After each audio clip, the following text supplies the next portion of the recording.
everyone, and welcome back to the channel. If you've ever opened Mailchimp and you felt like there were too many buttons to click, there were too many options, or you're not just sure where to start or what to set up, this tutorial is exactly for you. In this complete Mailchimp course, we are going to be walking through everything step by step from the beginner level all the way to building proper structured email marketing system inside of your Mailchimp account that actually supports your business process. By the end of this video, you will know how to set up your Mailchimp account correctly and how to create and segment your audience correctly, how to build sign-up forms and pop-up forms, and how to create landing pages and design professional email campaigns inside of your Mailchimp account. We are going to be covering everything from segmentation to tags, to templates, to personalization, analytics, survey, and integrations, and how to also structure your campaigns so that you are able to send campaigns to the right people inside of your Mailchimp account. This is actually not just a basic overview video, it is a full system walkthrough designed for business owners, freelancers, and anyone that wants to use Mailchimp properly instead of just guessing their way through the platform. And if you already have Mailchimp but you feel like your campaigns are not performing the way they should, this tutorial is going to help you fix the structure and also improve on your results. Also, if you are managing Mailchimp for a client or for a team, you will also learn the workflow approach we use while creating this account professionally. So before we begin, make sure to subscribe to this channel because we create full step-by-step CRM and email marketing tutorials like this, and we do not want you to miss out, so subscribe to this channel. And we also have the goal to get to 1,000 subscribers by the middle of this year, and you can make that happen for us. So subscribe and like and share with everyone who you think is going to need this video. Yeah, so let's get started. Okay, so let's get started. So what exactly is Mailchimp? Mailchimp is actually an email marketing platform that helps businesses to collect their contacts, to organize their audience, to send email campaigns, to automate communication, and to also track engagement across their various marketing efforts. So now today, Mailchimp is more than actually a newsletter tool, because most people actually just use Mailchimp for sending newsletters and campaigns, but Mailchimp actually goes deeper than that. You can be able to create landing pages, you can be able to create sign-up forms, you can create automated journeys, you can create audience segmentation, you can even do basic CRM functionalities, and you have integrations with various platforms that you can find in their marketplace. You can also set up your e-commerce platforms like your WooCommerce, like Shopify, and you can have it integrated into Mailchimp. And Mailchimp actually works for various industries, like I've said. As a coach, you can use Mailchimp. If you're a consultant, if you're a service provider, if you provide if you create courses, and also small business owners can also be able to use Mailchimp. Even freelancers and agencies can also be able to use Mailchimp. So here is what you are going to learn in this course. In this course, we are going to start with the basic things, and we are going to go into the advanced series. Also, we are going to start with how to configure your audience, your contact, and how to make sure you can create tags and segments and all of those things. We are going to then move into how to create sign-up forms, how to create contact form and embed them into your website. We are also going to see how to create sign-up forms. We are also going to see how to set up email campaigns, how to create automation workflows. We are going to see how to do landing pages, and we're going to also explore analytics and some integrations that we can find also. Okay, so I believe that by the end of this course, you will be able to set up Mailchimp yourself from start to finish. And also, do not forget to subscribe to this channel because we are also going to be posting more Mailchimp tutorials, and we actually do not want you to miss it. Okay, so when you go into mailchimp.com, this is where you are going to get into, and as you can see, they have different things that you can read on their website. They have the industries that currently work with Mailchimp. They have the integration section where you can see all of the apps that can integrate with Mailchimp. We also have the resources to see the different things that can be used with Mailchimp also. And also you can see their pricing section where you can be able to see the pricing plan that they currently have in Mailchimp. And I would advise that you actually go through this pricing plan because it is important for you to go through it.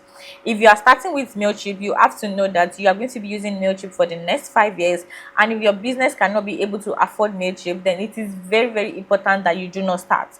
So for instance, we have the free plan, which is the plan that you're not paying any dollar, and we have the essential plan, which is the next one, then we have the standard plan, then we have the premium plan. And you have to note that this plan is for only 500 contacts. So that means if you have about 500 contacts, you can use this plan. And if you move to 1500 to 2500, as you can see, the price has increased. So if you're using 500 contacts, you're paying 6.50 for essential plan. But if you are moving to 5000 contacts, you'll be paying 35, you pay $37.5. As you can see, your pricing plan is going to be increased according to the number of contacts that you have in your database. And if you are using other currency apart from USD, you can check in the other currencies that you can buy Mailchimp with. You can buy it with Canadian dollars, you can use Australian dollars, you can use all of this currency in here, just in case you're not currently in the US.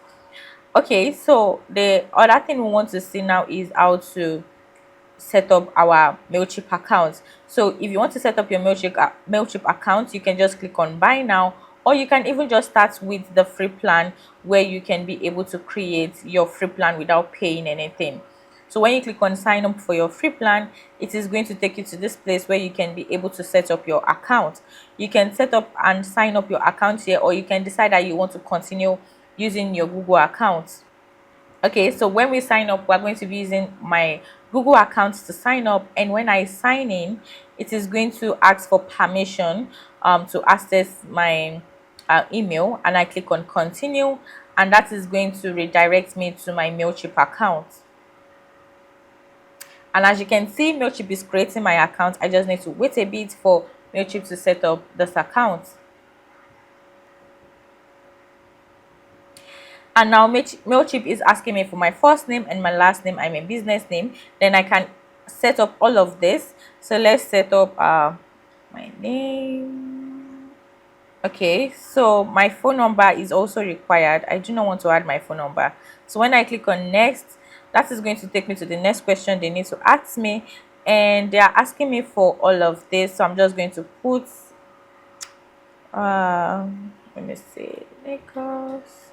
Okay, so when I put in my address, I click on next, and when I click on next, that is going to take me to the next place where they're going to be asking me to describe my organization. So you can decide to skip this if you want, or you can decide to like fill everything in if you also want that. So let's say we want to choose professional service, then we click on next. Okay, they're asking me for the most important marketing channel for my business, so I can just say email, and I can pick automation also. I can click on next. So let's just keep this all over to just go into the main thing. So they're asking me for my website URL so that they can be able to import my brand into Mailchimp. So our URL is, our website is crminstructors.com, and we can click on next. You can also skip these processes if you do not want it. And when you click on, it's asking for my industry, so I'm just going to check to see the industry they have in here and see if it's something I can be able to pick from. So okay, yeah, so let me just pick this one, and I click on confirm.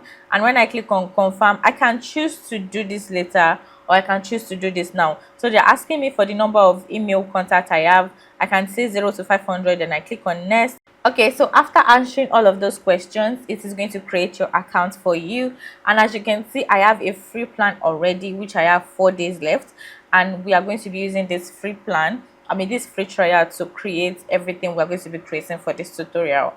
So when you come into your home page, you are going to see all of the things that it is going to ask you to do.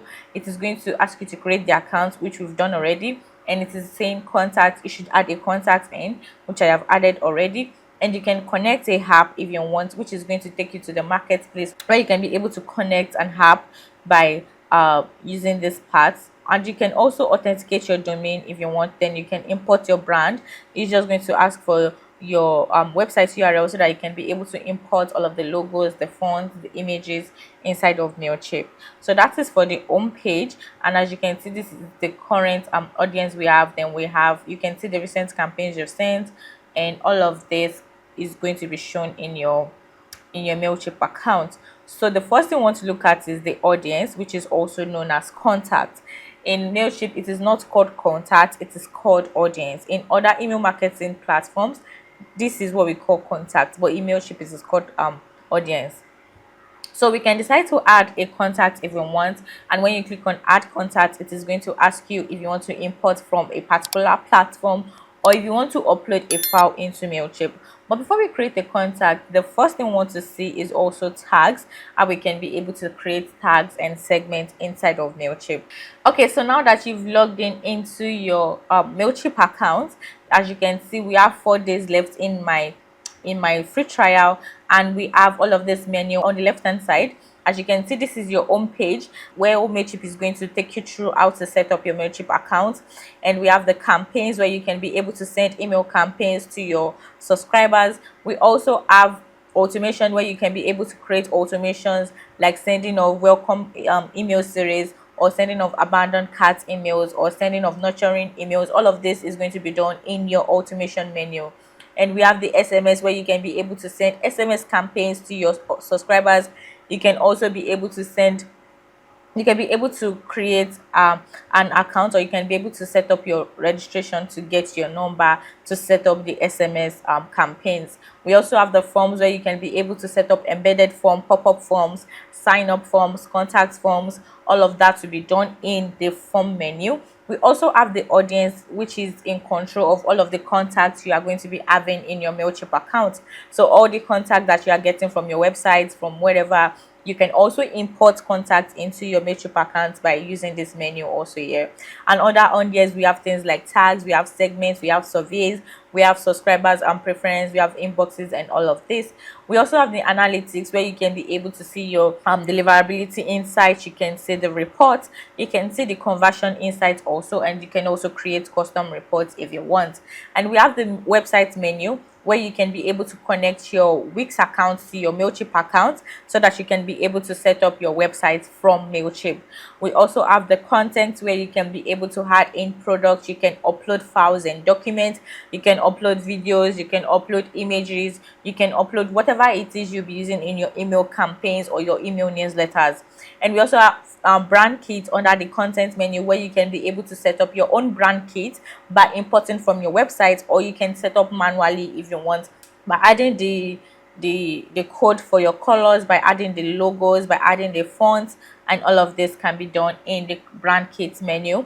Then we have the integration where you can be able to integrate Mailchimp with different platforms like Canva, like Google It Ads, like Zapier, like WooCommerce, like Shopify. If you have an e-commerce store, this is going to be great for you because you want to get your store data into Mailchimp.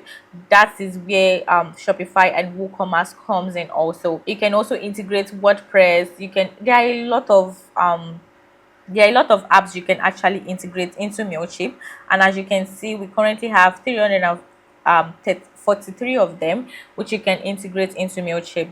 And when you click on manager, you can see all of the apps that you've connected or the ones that you can be able to connect into Mailchimp. And when you go to your profile in here, you're going to see your notification where you can be able to set up notification from Mailchimp. You can see your standard plan benefits. Since we're on the free trial, that is for this. We can also see our profile in here where we can be able to set up our profile. We can upload a photo if you want. We can change our name, we can change the our last name. Also, we can set up a new password if we want, and we can set up a new account name if we want. So that is for the profile. And when you go to your accounts and billing, this is going to show you where you can be able to set up your card so that Mailchimp can be able to charge that card for your plan that you'll be upgrading into. And you can also hire an expert if you want. You can also get support from Mailchimp, and you can log out of your account if you want. So now when we go over to home here, we are going to see the different things that we can do. As you can see, it's taking us through a step where we can be able to create our account, add contacts, then connect an app if we want, then authenticate our domain, then import the brand. Okay, so the first thing we're going to be saying is how to add contacts inside of Mailchimp. And contacts are actually the basic thing that you can find in any email marketing platform, because if there are no contacts or if there are no subscribers, there is nobody who you'll be sending campaigns to, there is nobody who is going to be getting automated sequences and all of that.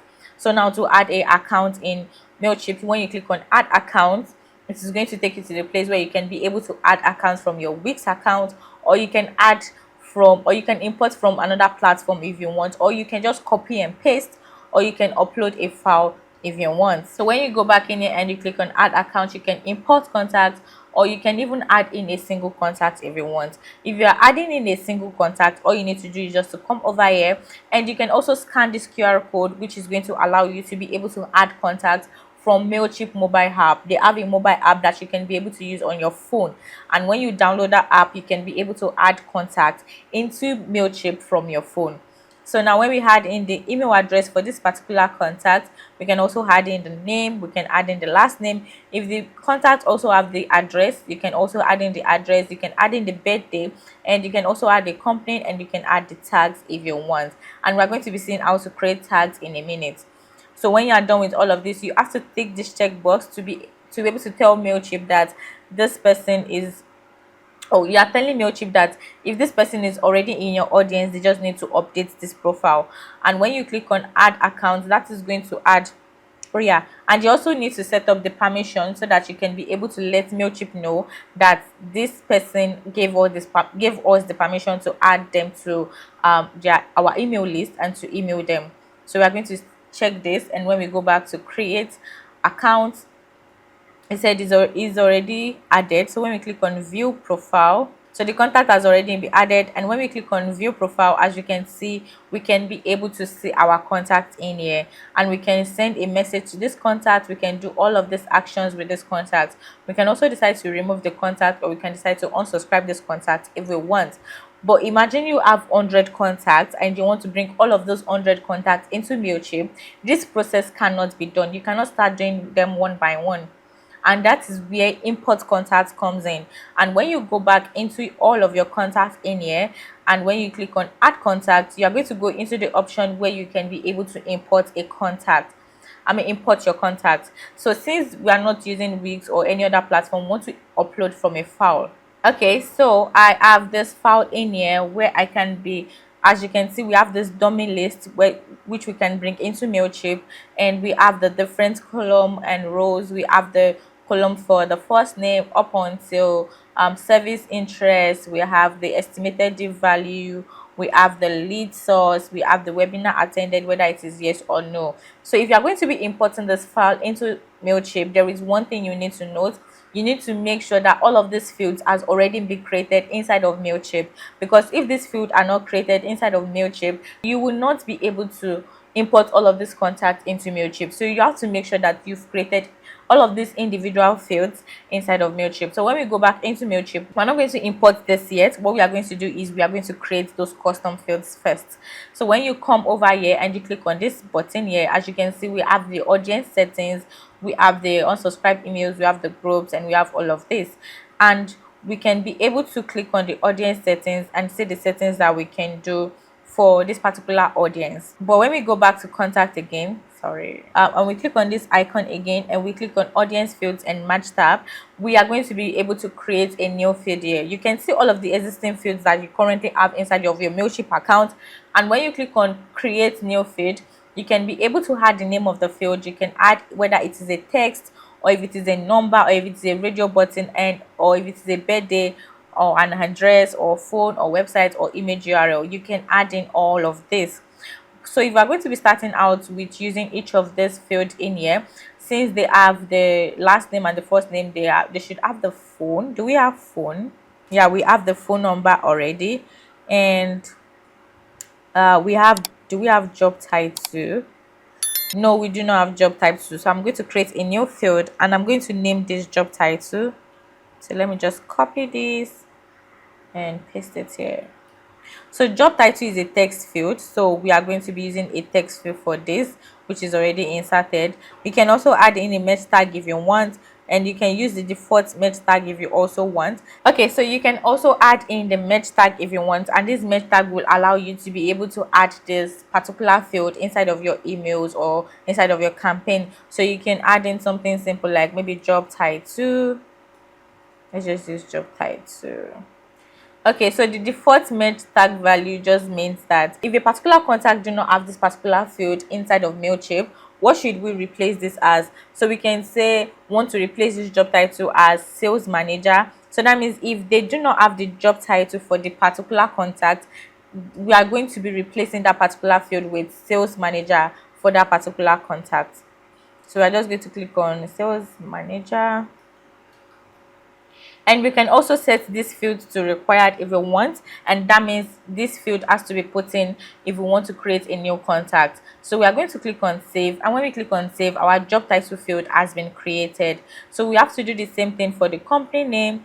I believe we should have company name already. Yeah, we have company already. Okay, so when we come over here, the next one we have after company name is the city, and for city country we already have that inside here, which is under the address, so we do not need to add that inside Mailchimp.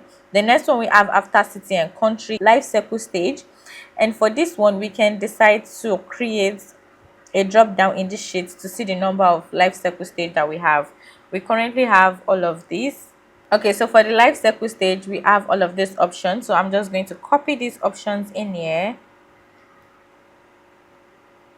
and since it is only going to have one option, when we come back into Mailchimp and we put in and we create a new field, then we add the name of the field, which is life cycle stage. The data type will be a radio button because we want them to be able to only pick one option. So when we click on these options, we can then add in the options that we currently have into this option there. So we are going to paste this here. Okay, so now you can be able to see all of the fields that are currently available in our Mailchimp account, and to create a new field, all you need to do is just to click on create new field. And when you create a new field, you can put in the name of your field, and you can see the data type of fields that we have. We can create a text field where they can be able to just put in text or paragraph text or whatever it is. You just want them to type anything into a column. That is when you use the text field. And for the number field, you can be able to add in a number field where you can ask for maybe the number of leads they have or the number of employees they have, and you want them to put in a number. That is when you use the number field. And for the radio button and the drop down button are actually the same thing. It's just that the drop down from the name is going to be dropping down all of the options, while radio button is going to be showing all of the options on your form. And we have the date field also, where you can be able to create a field where you're asking them the dates they would like to meet with you, or the dates for their birthday or their anniversary date, whatever date field you can think of. That is when you use the date field. And we have the birthday field where you can be able to ask them for their birthday. And for the address, you can be able to ask for address type, and that is going to be asking for maybe the city, the country, the state, and this zip code also. But the zip code is only for US only, so if you are in any other place apart from US, you cannot ask for zip code. And we have the phone field where we can be able to ask for their phone. Maybe you want to ask for their partner's phone number or the parent's phone number, whatever it is you want to ask, or the salesperson phone number. And you can also ask for the website, where you can be able to ask them for their website URL, and that is going to add that in. And we have the one for the image URL, where you can ask for the image URL for a particular image you want the contact to be able to share with you. So that is for that, all of the fields. So we are going to come back into our Google Sheet here, and we're going to be adding all of this fields into Mailchimp. So when we go back into our Mailchimp account, we are going to look for the name, the first name, the last name should be in there. So when you go back to Mailchimp, the first name and the last name are already in there. We have the email, we have the phone, we have the birthday, we have the company. So the next one we'll be putting in should be job title, which we have already in here as a text. And we can go back into our Google Sheets, and we can see the next one. We have city and country, but city and country already exists in the address, so we do not need to put that. Then we have the one for the life cycle stage, where we are going to be adding this as a radio button. Because we only have 3 options, we can be able to add this as a radio button instead of a drop down. But if you have multiple options, like 7 options, 10 options, I will advise that you add that in as a drop down instead of a radio button, because radio button is going to paste all of the options on the form. And if you are creating a form and you use a button, it's going to paste all of those 10 options on the form, and it's going to make your form a bit longer. So that is where drop down comes in. Drop down is only going to drop down when they click on that question. So we are adding this as a life cycle stage, and when we come back into Mailchimp here, when we click on a new field, we can then be able to add in life cycle stage. So this will be the field name in here, and instead of using text, we are going to be using radio button.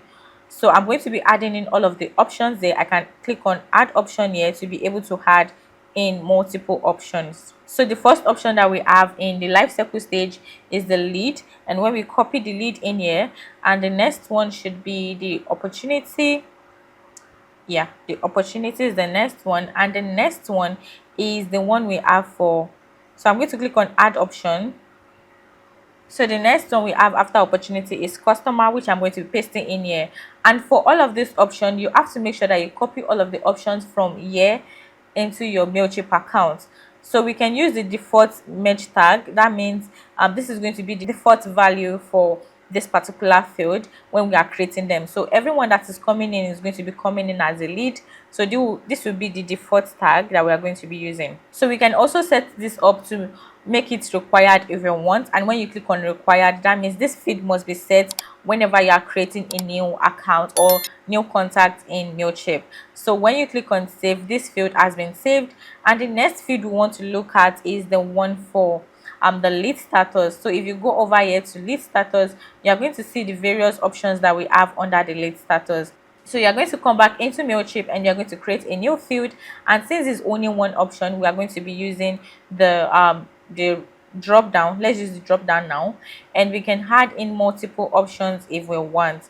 So let's put in this first one. Okay, so the first option we have under lead status is the new option, which we are going to be putting in here, and the next one we have under the lead status is then the contacted. Then we paste that in here, and after that we can add in another option. So we can add in the next option, which is qualified, and we paste that in here, and we can add in another option after qualified, which is closed one. Then we also add that in here. Okay, so since we've added in all of the options for lead status and it is a drop down field, we are going to add in the default merge tag, which is going to be new. So that means if a contact come in and they do not have an option yet, Mailchimp itself is going to paste this default value as new. You can also set this as required if you want, and when you are done, you click on save, and when you click on save, that field has been saved. So the next one we have on our Google Sheet is the one for service interest. When we go back into Mailchimp, we can add in a new field, and we can name that field service interest. So when you paste that in here, as you can see, we have multiple service interests. So instead of using the radio button, it is advisable for us to use the drop down button. So we go back into Mailchimp and we add this as a drop down menu, or a drop down option, and we can add the various options. Okay, so now I have added in all of the options for the service interest, and we're using it as a drop down, and all of these options have been added. Then we can make this field required if we want, and we can leave it if you do not want to add it. Then we can click on save, and when you click on save, that is going to update your field for the lead, for the service interest. So when we come back into this Google Sheet in here, we have the estimated due value, which is going to be a number field, and it is a currency field also. So we're going to create a new field, and we're going to name this, and we are going to, instead of using text, we are going to be using number, which we are going to be using to track the due value for each of these contacts. We can also set a default value if you want, and a merge value, a merge tag when you want to add in the particular field in your campaign or your newsletter. You can type in whatever it is you want to add, then you click on save, and when you click on save, that has been saved also as a number field. So when we come back in here and we type in lead source detail, And the lead source detail is having multiple options, and so instead of using radio button, we are going to be using the drop down field. So I'm going to be adding the field name here as lead source detail, and I'm going to be adding this data type as a drop down field, and I can then add in all of my options. Okay, so I have added in all of my options for the lead source, and when I'm done, I can add in a default value if I want, or I can click on required and I can click on save when done. So that has added in all of my lead source detail, and when I come back into my Google Sheets, I can see that the last one we have is whether the webinar is attended or no or not. Then we click on Mailchimp and we click on create a new field, and we add in the field name, and instead of using a text, we can use the radio button where we can be able to pick the option yes or no. Yes or no option has been added in. I can add in a merge tag value if I want the default value, or I can set it as required and I can click on save, and that has already added the field for the webinar attended, whether it is yes or no. So that is how to create custom fields inside of Mailchimp. So you have to make sure that before you can be able to import any of this data from your Google Sheets here, you have to make sure that those custom fields has been created. So a quick recap of how to create the custom fields: you just need to go into audience, and when you click on audience, you'll be able to see all of the particular audience you currently have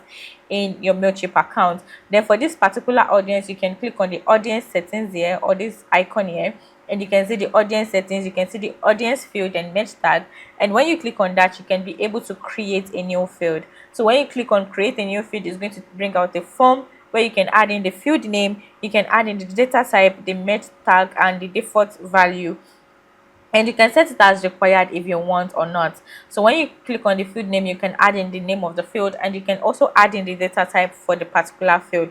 So like I said, the text field is when they can just type in something. The drop down is to drop all of the options down for them to pick the particular option that they want, and the date field is to ask for date question, website is to ask for their URL, and phone is for the phone number, and the zip code is only for the US. It's only for the United. It's only available for the United States only yet.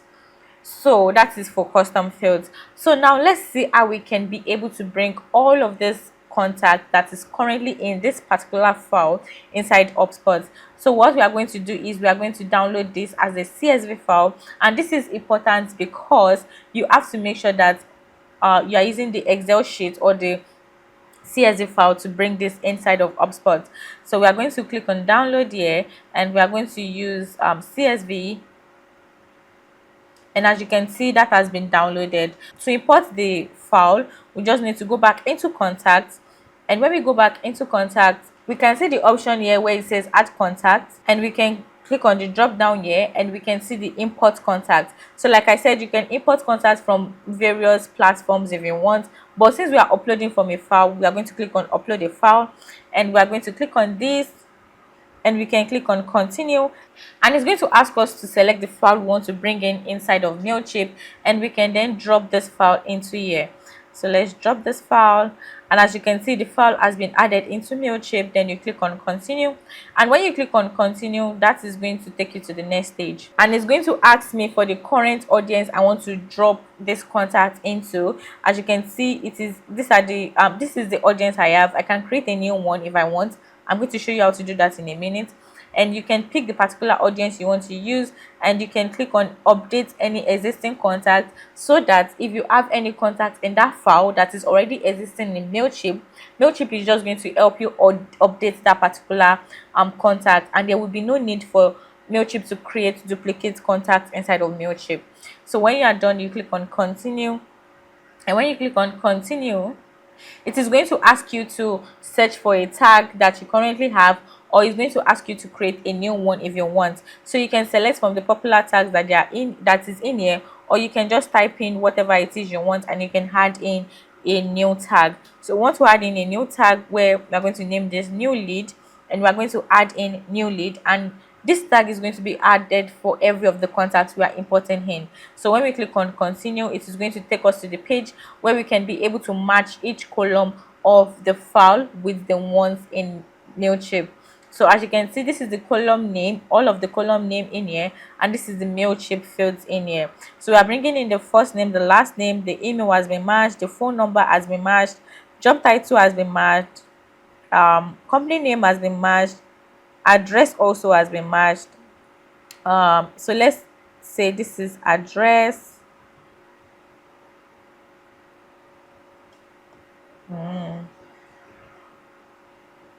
Okay.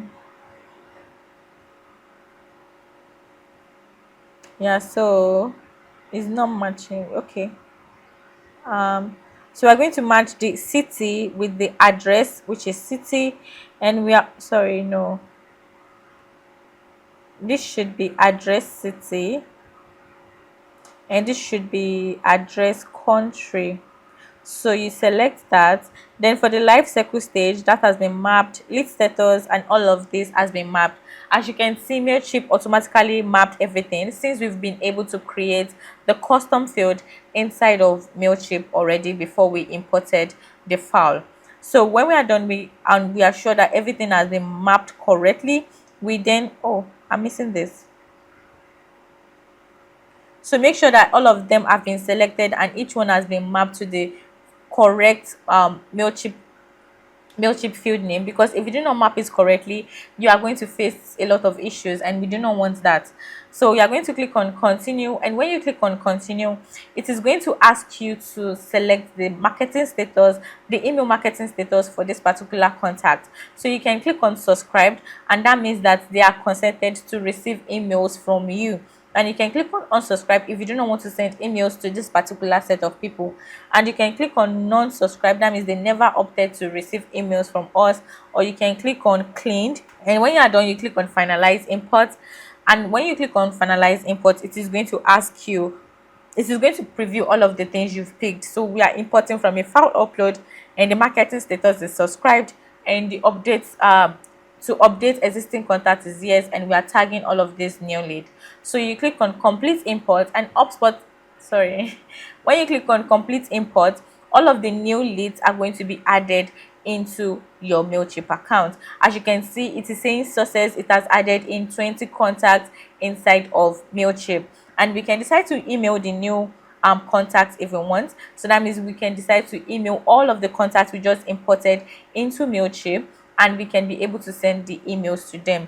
But before we see how to send emails, let's go back to audience, and let's see one more important thing. So like I said, so we currently have 23 subscribers in our Mailchimp account, and as you can see, these are all of the new leads we just brought in. So we can select this, and we can decide to add in a tag for all of these contacts, or we can update the email subscription and use them as or unsubscribe if we want, or we can even decide that we want to archive all of these contacts, or we want to delete all of them. So that is for that. And we can also decide to create new tags if you want. And to create a new tag, you just need to come into create new tag here, and you can name the tag whatever you want to name it. So you can say maybe you want to name this client, and when you click on create, your tag has been created. Okay, so that is for tag, and the next one we have is for segment. And segment is quite different from tag in such a way that segment allows us to be able to create dynamic groups, that we can be able to group different contacts into a different container, so that we can be able to see okay, segments on the other hand allow us to be able to group different contacts by using dynamic groups. So we can say that we want to group this particular contact by using a different criteria or different conditions that this contact has fulfilled. So tags is actually different from segments in such a way that tags are just labels. They are labels that are given to individual contacts, and that means you can just add a label to each contact. But segment is just allowing you to be able to put different contacts inside a container, and it is a dynamic container because it is going to be updated automatically. So to create a segment, all you need to do is to come in here and click on create segment, and when you click on create segment, it is going to ask you for the various conditions you want to use. So you can say that you only want to see people that are in a particular list status, or you want to see people that are coming in from Instagram, or you want to see people that are coming in from your website. You know, all of those different conditions can be created using segments.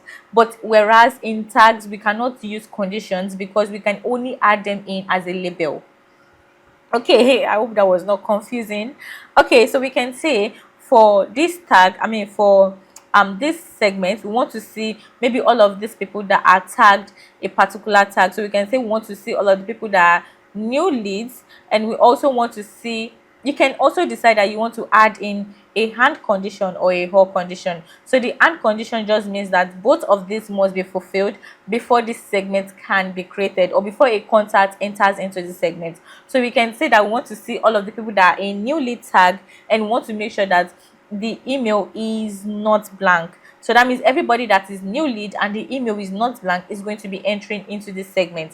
Now the and condition means that both of these must be fulfilled before any contact can be able to enter into the segment. So that means if only one is fulfilled and the other one is not fulfilled, the contact will not be able to enter into this segment. So you can decide to review your segment, or you can decide to use your segment. So if you review this segment, it is going to show you the number of contacts that are actually fulfilling this criteria. And as you can see, we have 20 contacts that are fulfilling the criteria of new lead, the tag new lead, and the email is not blank. You can also decide to use this, or you can just go back and edit it however you want. And if you click on the all criteria, we are saying that we want to create another criteria whereby it can fulfill the first set of this criteria or the second set. Okay, so that's a little bit tricky. That's a little bit confusing. So let me just explain a little bit more.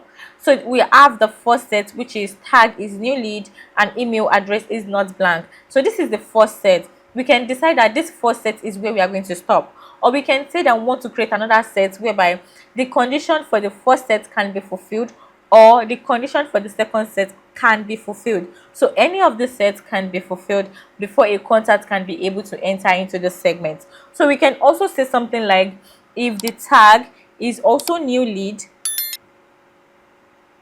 if the tag is new lead and let's say, and the first name is not blank. So we can say if the tag is new lead and the first name is not blank, then they will also be added into this segment. You can also add in another one if you want, whether you want to add in another set if you want. So you can keep on adding, and you just need to be careful because you have to make sure that you are using the particular set of condition you want to use. So we are saying now that this first set can be fulfilled, or the next set can be fulfilled, whichever one you want to use. You can review your segment again, and it's going to calculate the number of contacts that are currently fulfilling this criteria. As you can see, it's the same 20, and we can decide to use this segment, or we can go back to edit our segment. So let's just use this segment, and let's create this segment, and let's name this segment new leads with emails. So we are naming this segment new leads with emails, and that means that every of the contact that is coming in after today and they are fulfilling all of this criteria, they are going to be added into this segment. So you do not need to touch anything. You just need to set up the conditions and leave it, and Mailchimp will continue to update that particular segment, the particular contact in this segment as you go. So you can click on save and exist, and this has created this particular segment. If you want to create another segment, just click on create segment, and remember that you can create segments based on multiple things. You can use tags, you can use email address to see if the email address is empty, or if it contains a particular thing, like saying that if the email address contains Gmail, or if the email address contains @ or .com. You can also check for info changed. So that means if a particular info is changed after a particular date, you are going to be adding them into this segment also. And you can also say that if the info is changed before a particular date or after a particular date, they should be added into this segment. This is going to allow you to be able to see all of the contacts that you've changed the particular custom fields inside of them, and you can see the particular date you can set them into. So you can also say that if the info is changed after a particular campaign, so let's say that you sent out a campaign and you want people to be able to update their leads, update their details in your Mailchimp account, and you just send out a form, and if the info is changed, then after that particular campaign is set, you can be able to add that as a segment condition also.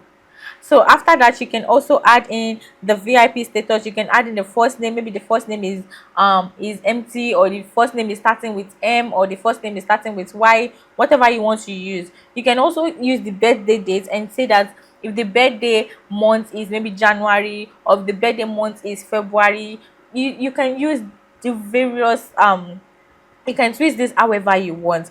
And also you can use the email that is added. You can use whether the webinar attended, the one we added in as a custom field. We can also see the sign up source, we can see the sign up activity, we can see the contact engagement, custom engagement. Okay, we can see if the email is maybe a particular event is a particular event. We do not have events yet, so we cannot do that. So we can come back here. You can look for the email engagement and say if the email engagement is often, or if it is rarely, or sometimes, or whatever option you want to add.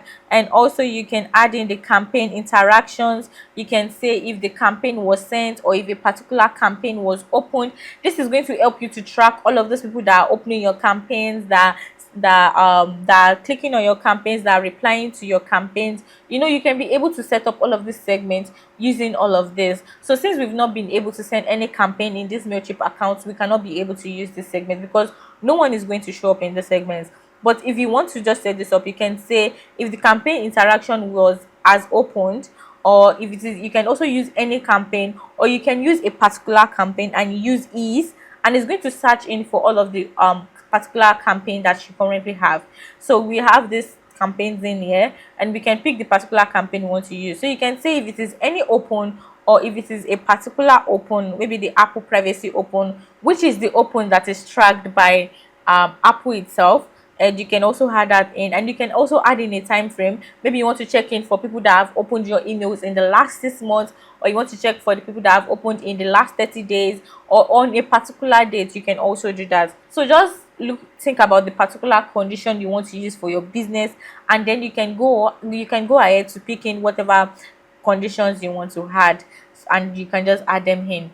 So that is for segments. And like I said, you can create new segments and you can create tags. So there is a difference between tags and segments in such a way that tag is static and you can only add them to individual contacts, while segment is like creating a container, a dynamic container that is going to be automatically adjusted itself or automatically updated itself by Mailchimp. So it's a container where you can put different contacts that are fulfilling a particular criteria. Okay, so that is for tags and segments. So that is for tags and segments. Then the next thing you want to see is how to create groups inside of Mailchimp. So when you come into your audience here and you click on the three menu, these three dots here, and you click on this, and you can be able to create groups. Now groups allows your contact to be able to pick the particular preference that they want to receive from you, or let me say the particular group of emails they want to receive from you.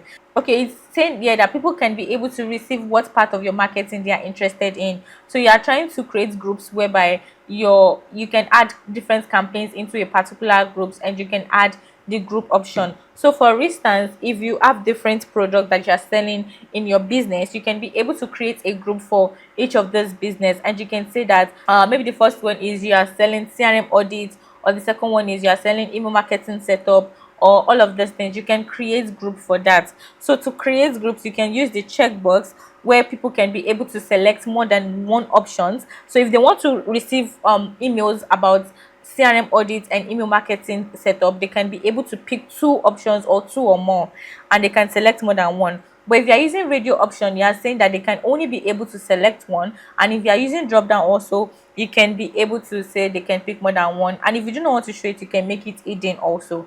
So let's say we want to add this as a checkbox because we want people to be able to pick different options, and we are going to name this as let's say we want to name this CRM instructors, and we can name these particular options, and we can add in multiple options that we want. We can say the first one is CRM audit, and the next one can be something like CRM setup, and we can add in another option and name it email marketing setup. You can add in multiple options that you want. So you can name this email marketing setup, and you can add in multiple options that you want to add in here. So you're just giving people the ability to be able to pick whatever options of emails they can receive from you. So when you are done, you click on create group, and that is going to create that group for you. And as you can see, this group has been created. You can create multiple groups. You can create another group and just do the same thing, and maybe instead of using CRM instructors, you can use what part of CRM audit do you want? Do you want for HubSpot? Do you want for Mailchimp? Do you want for MailerLite? Just to be just to allow people to be able to pick whatever it is they want to receive from you. So that is for the group. If you are setting up Mailchimp for your business and you are not completely sure whether your structure is correct, or maybe you are even sending out campaigns to your subscribers already, but you feel like your process is still very scattered and confusing, we offer a free discovery call where we are going to look at your current process, and we're going to help you understand what should be adjusted or how to make your system work better for you.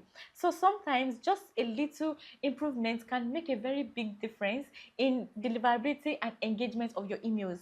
If you would like us to review your current Mailchimp setup together, you can check the link in the description below where you can be able to book your free discovery call, and we are going to take a look at it together. Before we move on to the next section, please do not forget to subscribe to this channel and also like this video and share with everyone who you think is going to need this video. So let's move on. Okay, so that is for the group. When we go back to audience and we click on the three dots again, we can also be able to see our audience settings. So I forgot to mention that we can go into our audience settings and we can be able to set up all of these options. So this means we can edit the audience name, so you can create multiple audience if you want. So let's say you actually run two businesses and you want to create multiple audience. You can, let's say we want to name this CRM instructor. So this one is for CRM instructor business, and we click on save audience name. When you go into manage audience, you can be able to create more than one audience. So audience is just where you can be able to group particular contacts. It's actually different from segment in such a way that audience allows you to be able to how will I put it, audience is like a big overall master list container that you can create multiple audience for multiple contacts. And also, if you have different products that you are selling, you can create audience for a particular product and create another audience for another one. So let's say we want to create another audience for people that are doing email marketing, and we have one, let's say this one is for CRM, and want to create another one for email marketing. We can just use create audience in here, where we can be able to create a new audience, and it's asking me for the audience name and it's asking me for the form address. So I'm going to write in the audience name and I'm going to say email marketing. So let's name this email marketing leads. So that means we are using the second audience, which is CRM instructors, for the CRM leads, while email marketing leads is for email marketing leads also. So we can set up this form address and you can add in a form address. And if you are going to be adding in a form address, please make sure that you are adding your business address, which means do not use Gmail or do not use Outlook email, all of those general provider. You want to make sure that you are using your domain email, and that is because you can be able to authenticate your domain email so that your emails are not going to get into spam. This is one of the mistakes that we see most people you do, is that they use their Gmail accounts because they feel that their Gmail account is free and they can use it for Mailchimp. Please do not make that mistake.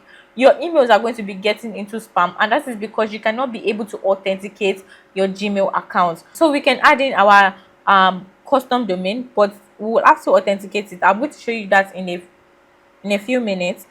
So we want to add in the first name, and we want to add in, okay, so let's add in the first name in here. So let's say we want to add in Emma. So the subscribers are going to be seeing this, and this is the name, sorry, this is the from name, sorry, I said first name. This is the from name. So that means people can be able to see where this email is coming from, and they are going to see your name. So we are saying Emma Glory, and the from address is CRM instructors. So that means everyone that is going to be receiving emails and they are in this particular email audience, we are going to be using this from email and this from name. Okay, so you can also remind people that you can use this one to say we want to remind people how they signed up to our audience. So you can say that you are receiving all of those things that appear in the footer of the email that is saying is like a disclaimer that you are receiving this email because you opted into our website, or you can say you are receiving this email because you booked a call with us, or you are receiving this email because you filled our sign up form on our website. You can add this in however you want. And as you can see, this is the contact information, and you can say the organization name is CNM instructors. You can update your address if you want, you can add in phone numbers if you want. And for your form settings for this particular audience, you can decide that you want to enable double opt-in. And remember that double opt-in just allow Mailchimp to be able to send a confirmation email to the people that you are sending emails to, so that people can be able to confirm that they want to get on your list. So when you enable double opt-in, you have to make sure that you actually want double opt-in, because double opt-in, when people sign up to your form, they're not going to come in into Mailchimp directly. They will be sent a confirmation email so that they can be able to confirm if they really want to come in into your list.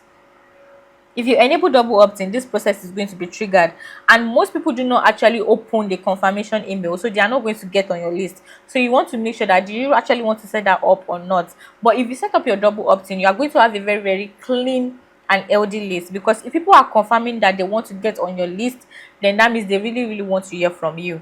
So you can also enable GDPR fields if you want, and this is going to help you and do all of the rules and regulation about emails and those things. You can also send daily summary to your email, where you can be able to see the unsubscribe activities. You can see the subscribe activities to this particular audience, and you can also receive subscribed notification and unsubscribe notification. If you are doing daily summary, you are going to be receiving emails every day from Mailchimp. If you think that that is going to be overwhelming for you, please do not click on this checkbox. So after you are done with all of that, you click on create audience, and when you click on create audience, it is going to create that particular audience for you. So now we have two audience, and when we go back into our audience settings and we go back into manage audience here, we will be able to see the two audience that we currently have inside of Mailchimp. The first one is the email marketing leads, and the next one is the CRM instructor. So you can also decide that you want to change the audience settings, or you want to import contact into this particular audience, or you can say that you want to add in a single contact, or you want to create a sign up form for this particular contact. You want to replicate this particular audience, I mean you want to clone it, you can also do that.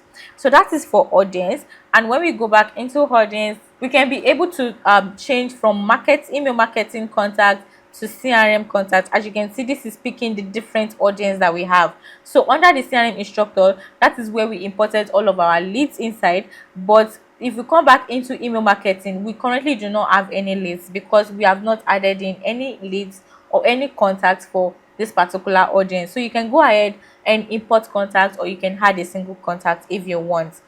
Yeah, so that is for audience. So the next thing we want to see now is how to create forms inside of Mailchimp. So the thing with forms is that you can be able to set up a form, and you can be able to send that form through your email campaigns and allow people to be able to fill that form, and all of those details will be coming directly into Mailchimp. Or you can even decide that you want to create a form and you want to embed that form on your website, so that if people are filling that form on your website, those details are going to be coming directly into your Mailchimp account. So you do not need to manually start importing and exporting contacts from your website to your Mailchimp account. It is going to be syncing directly into your Mailchimp account. So to create your form, all you need to do is just to come over here and click on forms, and when you click on forms, you can be able to create your pop-up from here. So this is the part where you create your form, and if you want to create other forms that are not pop-up forms, you can click on here and you can try to create your other form. So when you click on create new form over here, it is going to take you to this place where it is going to ask you for the type of form you want to create. So you can create an embedded form where you can be able to embed on your website, or you can create a single landing page, a single sign up landing page, where you are going to get the link to this landing page, and you can be able to post that link to maybe your newsletter or your campaign, and people can be able to click on that link or that button, which is going to lead to this landing page here. And you can also decide that you want to create a pop-up form where it is going to pop up on your website, or it can be added to your landing pages also.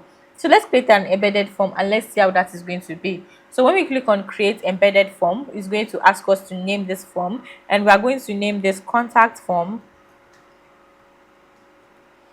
And it is asking us for the particular audience we want to create this field for. So we're using it for the CNM instructors audience.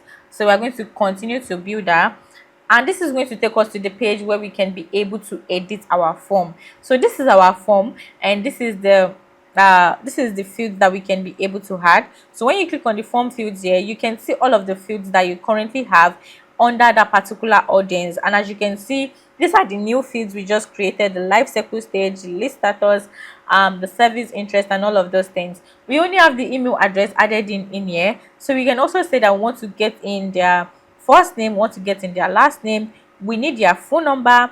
We can also say that we need the job title. You just need to toggle on all of the things you need for this particular form. So let's say we need the service interest and we need the lead source. So you can also decide to rearrange all of these however you want. You can say that the email address should come after the last name, and you can say the job title should come after the email address. You can just arrange this however you want. And you can also say that if you want to edit this, and the display name should not be lead source, maybe you want to ask in for, instead of using lead source, you can say how did you hear about us? So remember that this is only going to be changing for the display name for your form. On your Mailchimp account, it is not going to change the field name. It is still going to be lead source detail in your Mailchimp account, but for the form, it is going to change the display name that people are going to be seeing on your form. So you can also add in a help text if you want. You can set in as required if you want, and when you set in as required, people will not be able to submit the form until they have put in this option. So you can go back also, and you can do the same thing for your service interest. And instead of saying service interest, you can say what are you interested in, and you can also add in a help text if you want. Okay, so that is for the form field. You can also come over here, and after you are done with the form fields, come over here and come over to the settings. So in the settings, instead of using subscribe for the title, you can change the title and you can use contact form, and this is going to change the particular title of this form from subscribe to contact form. Okay, so we can increase the width if you want. So instead of using 600 pixels, we can use 700, and that is going to expand the form. It's going to expand it. And we can also decide I want to remove CSS, and you can show the format option. You can show archive link if you want, but we are not going to do that. So after you are done, you can go back. Also, I want to readjust this. Okay, so for the leads coming in inside of this form, we can decide that we want to set up a tags for this particular leads. So we can say that if they are coming in into this form, we want to set them as new tag or want to set them as client. You can select multiple tags if you want. You can also type in a new tag, and that is going to allow you to add in the particular new tag you want to add. So after you are done with that, you go back in here, and that has been added in. You can also add in the referral badge. That is going to be Mailchimp referral badge. We do not want that, so we're taking that off. So after you are done with making sure that everything is set up however you want, you've added in all of the fields you want to add. Okay, so after making sure that you've added in all of the fields you want to add, you can click on continue, and that is going to take you to this page where you can be able to copy this code for this form and paste it wherever you want to paste it, whether it is on your landing page or it is on your website. You can be able to paste this code inside of your website. Okay, so as you can see, it is saying our form is ready, and this is the embed code that we can use to embed this form on our website. So I'll be showing you how to actually embed this form on your website, whether you're using Wix, whether you're using WordPress, whether you're using Squarespace, whether you're using any type of website builder that you're using, or even if you are using landing page builders, you can be able to embed this form on that site, so that if they are filling in the form from that site, it is going to be coming in inside of Mailchimp. You do not need to start copying and pasting contacts from your website builder into Mailchimp account. So it is going to be synced automatically. So to do that, all you need to do is just to copy this code. Make sure you copy this code before you start anything, and make sure that you do not change anything in this code yet. So when you come over to your website builder, I currently use those sites. And as you can see, we have different pages I can be able to embed the site on. So I'm going to click on edit content for this particular page. So you go to any page of your website that you want to add the particular form. So it's the same thing for whether you're using Wix or you're using WordPress. Go to the particular page you want to add this form in, and when you go into that page, try to go to the editor of this particular page where you can be able to edit the content on that page. So for instance, in this web page here, I want to be adding the form to this place here. So I'm going to add in a new section. Okay, let me add it here.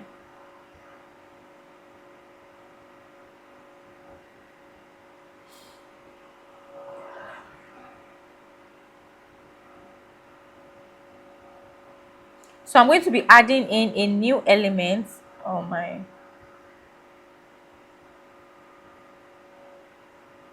So let's say I'll be adding this new element here. Let me delete this.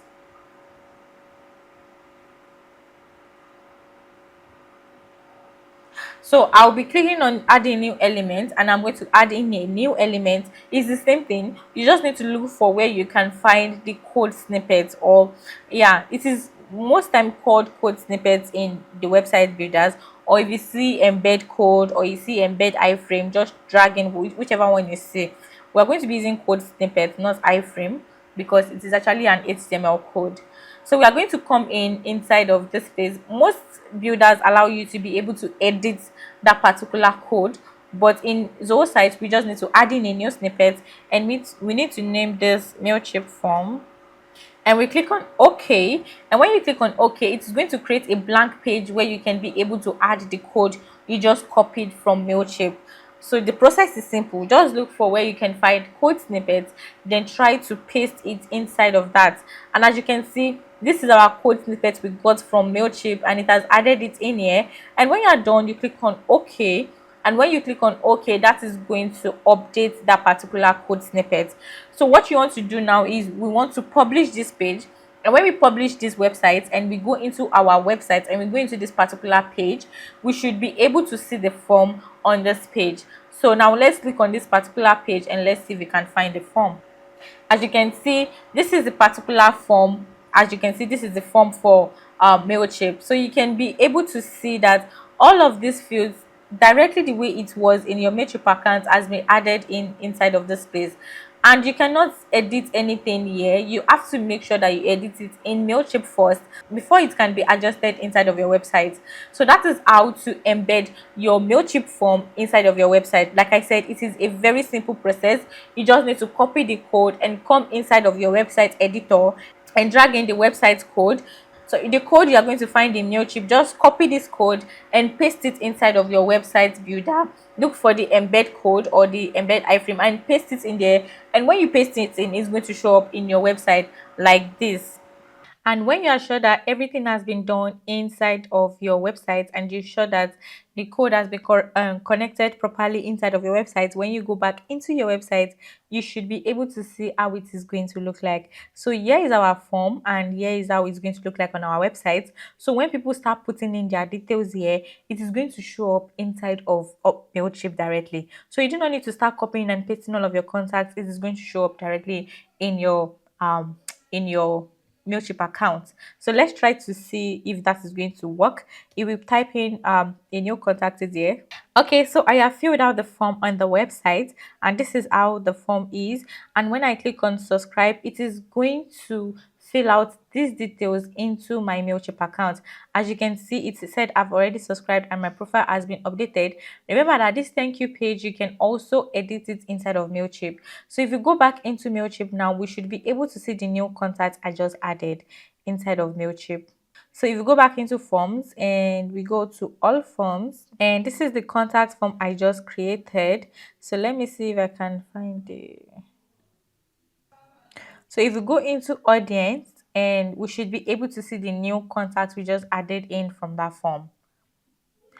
And as you can see, this is the contacts we just added in from the website, and this is how it is going to look like in your Mailchimp account. So just make sure that the code is pasted correctly on your website, and it is going to work perfectly well. So you can do this for your online store so that you can be able to embed all of the Mailchimp code in your online store. You can embed it in your landing pages, wherever you are, wherever you want to collect data from. Just make sure you embed it in there.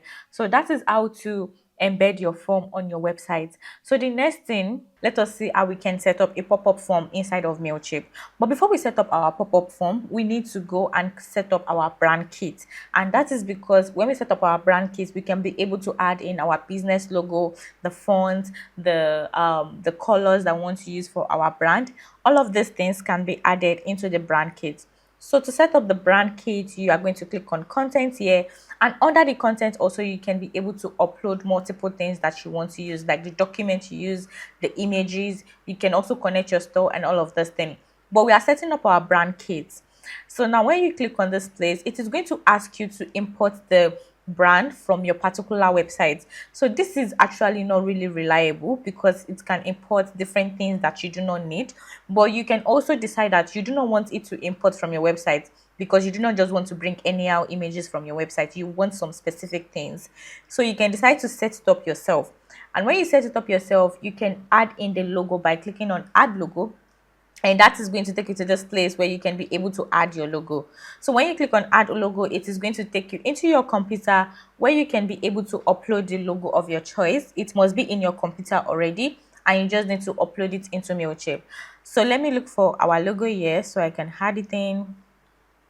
Yeah, so you can actually, okay, so you can pick the logo from your own place, from your own computer, and just open it inside the place. And now it is going to upload this logo inside of Mailchimp. And you can decide that you want to add in another logo. And when you click on add in another logo, it is going to go through the same process. So let me add multiple logos we can use. Okay, so I have added 3 variants of our logo, and I can just click on save changes, and that is going to save the logo. I can also decide to set up the font where I can be able to pick the kind of font we use in CRM instructors. So let's say we are using let's say Arial. Okay, we can use this one for our heading, or you can select whichever one you want from all of the options that they have inside of this place. As you can see, they actually have a lot, and you can pick whichever one you want to use for your headings, and they are going to also preview it for you so you can be able to see how it is going to look like when you start setting up your landing page, your campaigns, and everything. So this is the heading fonts, which is the beta board, and you can pick another one for the body, and we can use Montserrat if we want. Yeah, we can use Montserrat, and we can use the normal one. So you can see how it is also going to look like inside, or you can see the preview to see how it is also going to look like. And if you have another font that is currently not in Mailchimp, you can upload that particular font. So when you are done with adding in your font, you can click on save changes, and that has been added. For the colors, you can also add in the different colors you are using in your brand. So for instance, we can be able to click on add color, and we can be able to pick whatever color we want to use. So for our primary color, if we are using something like red, you can decide to add another color and say maybe we are using what goes with red. I don't know, I'm just adding any color, but just make sure it is your brand color. So let's just add in these 3 colors here. And for our secondary color, we can just pick in maybe a dark shade of red, or we can just pick the normal white or black. Yeah, so just make sure you add in the color that is fitting for your business, or that goes with your business, and you can just click on save. And when you click on save, as you see, your colors also have been added. And you can also decide to add your brand personality, where you can be able to pick the different personality that your brand can fit in. So you can pick the different personality, you can pick bold, you can pick organic, and you can pick whichever one as you can find in here. So you have to make sure that whatever you are picking is in line with what you are doing in your business. So for us, we are going to pick in professional, just to look a bit professional at least. So as you can see, this is how it is going to look like. This is how the theme is going to look like. Yeah, you can set up the brand quality to make it If you want to make it innovative or digital, you can set this up however you want. You can decide to adjust however you want. Pick, maybe you want to pick somewhat, or you want to pick neutral, or you want to pick or vary. Yeah, so you can pick whichever option works for your business. So when you're done with all of this, you can also click on save, and that is going to save this also. We can also decide to set up our brand CTA, where we can be able to add different buttons for our business. So let's say we want to add in a simple button and we want to create this button. You can use rounded button, you can use the pill button, and you can also use the outline button if you want, or you can use the filled one. And you can change the button color to whatever color fits for your business. And when you set up that color, you can also set up the text, where you can be able to change the color for the text. So you can see that inside of this particular button, we want to use the black text, then we use that. And as you can see, the font is also bitter gold, but you can also change the font to whatever it is you want. And when you are done, you just go back. And when you set this as primary, this is going to set up as your primary button inside of Mailchimp. So when that has been added, you can also decide to add another button if you want. And when you add another button, you can then do the same process for that particular button by changing it to rounded or changing it to square, or you can also change the colors and also the text font. So when you're done, you can decide to mark this as primary. Instead of using this, you just need to click on the settings and click on mark primary here.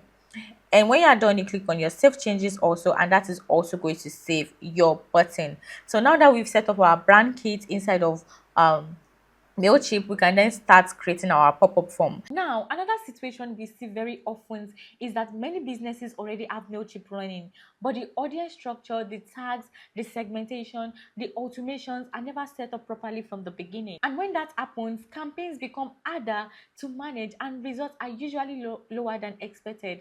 If you already have Mailchimp running and you would like to have a structured review of your current setup so that you can be able to see what is working and what needs improvement, and also what can be optimized. If you're already using Mailchimp and you would like a structured review of your current setup so you can see what is working, what needs improvement, and what can be optimized inside of your Mailchimp account, we also offer a free Mailchimp audit where we go through your account step by step and recommend exactly what you need to adjust inside of your Mailchimp account. We can also help you set up all of these adjustments, and you can find the option to book your audit in the description below. If that's something you want for your business, or if this audit is something you're interested in, you can find the link in the description below, and we can help you audit your Mailchimp account and make sure to find all the lapses and how to improve your current Mailchimp setup. So now let's continue into the next section. But before we continue, do not forget to like this video and also subscribe to this channel, and also share with everyone who you think is going to need this video. So let's continue. And now we can be able to reset the brand data. So that means it is going to cancel everything and you can start again from scratch. So we are not going to do that. We are going to go in and create our pop-up form. So now when we go into forms and we click on other forms, it is going to take us to this page where we can be able to set our pop-up form. Then you click on create form, and when you click on create new form, it is going to ask you for the kind of form you want to create. We've created embedded form already and we've embedded it on our website. So now let's see how we can be able to create a pop-up form. So when you click on create pop-up form, it is going to take you to this place where you can be able to add what your pop-up form is going to be doing. So are you creating pop-up form for discounts, or for free shipping, or for free content, or free consultation? Whatever it is you want to do, you can select all of their templates also, and you can be able to view all of the templates that they currently have inside of Mailchimp. So when you take a look at these templates, you take a look at the one that is going to fit for your business, or the one that you will be able to add. Maybe if you want to collect all of the emails, or you want to collect just if you want to collect all of their details, or you just need the email, you can also do that. You can pick whatever template works for you. So let's select a simple template we can use. I'm looking for a very simple template. Yeah, let's pick this one. So when we pick that template, as you can see, it is asking us for the name of our template. So we can say this is freebie for YouTube. Okay, so we can name this freebie for YouTube, and we can decide that we can decide the particular audience that these people will be going to when they fill in their address. So as you can see, it is going into CRM instructors, and you can also pick any other audience you currently have or the ones you have created. So when you pick your audience, you can also select email address, which is going to be picking which means we are going to be collecting the email address from the people that are filling in our pop-up form. So now we can also say, okay, so now we can also change the templates, whereby you can be able to change to another template. If you currently do not like this template how it looks like, you can change it. So let's create this form and let's see how it is going to look like. So when you click on create form, as you can see, it has already added it into this place, and it is also showing how it is going to show up on my website. And that is because I have already added in my website inside of here, crminstructors.com, and as you can see, it is adding it. It is showing us how it is going to look like a preview. So what we want to do is we want to start setting up this pop-up form to adjust it to fit our business. So what you are going to do is you are going to start with the first one. So we have the first one, which, and as you can see, the steps are also here. The first one is the offer, where it is showing us what we are offering to these people.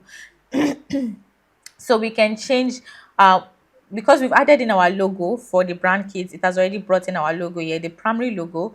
You can change it also if you want. You can also change this image. So when you click on the particular thing you want to change, Mailchimp is going to help you bring all of the things you can change by the right hand side.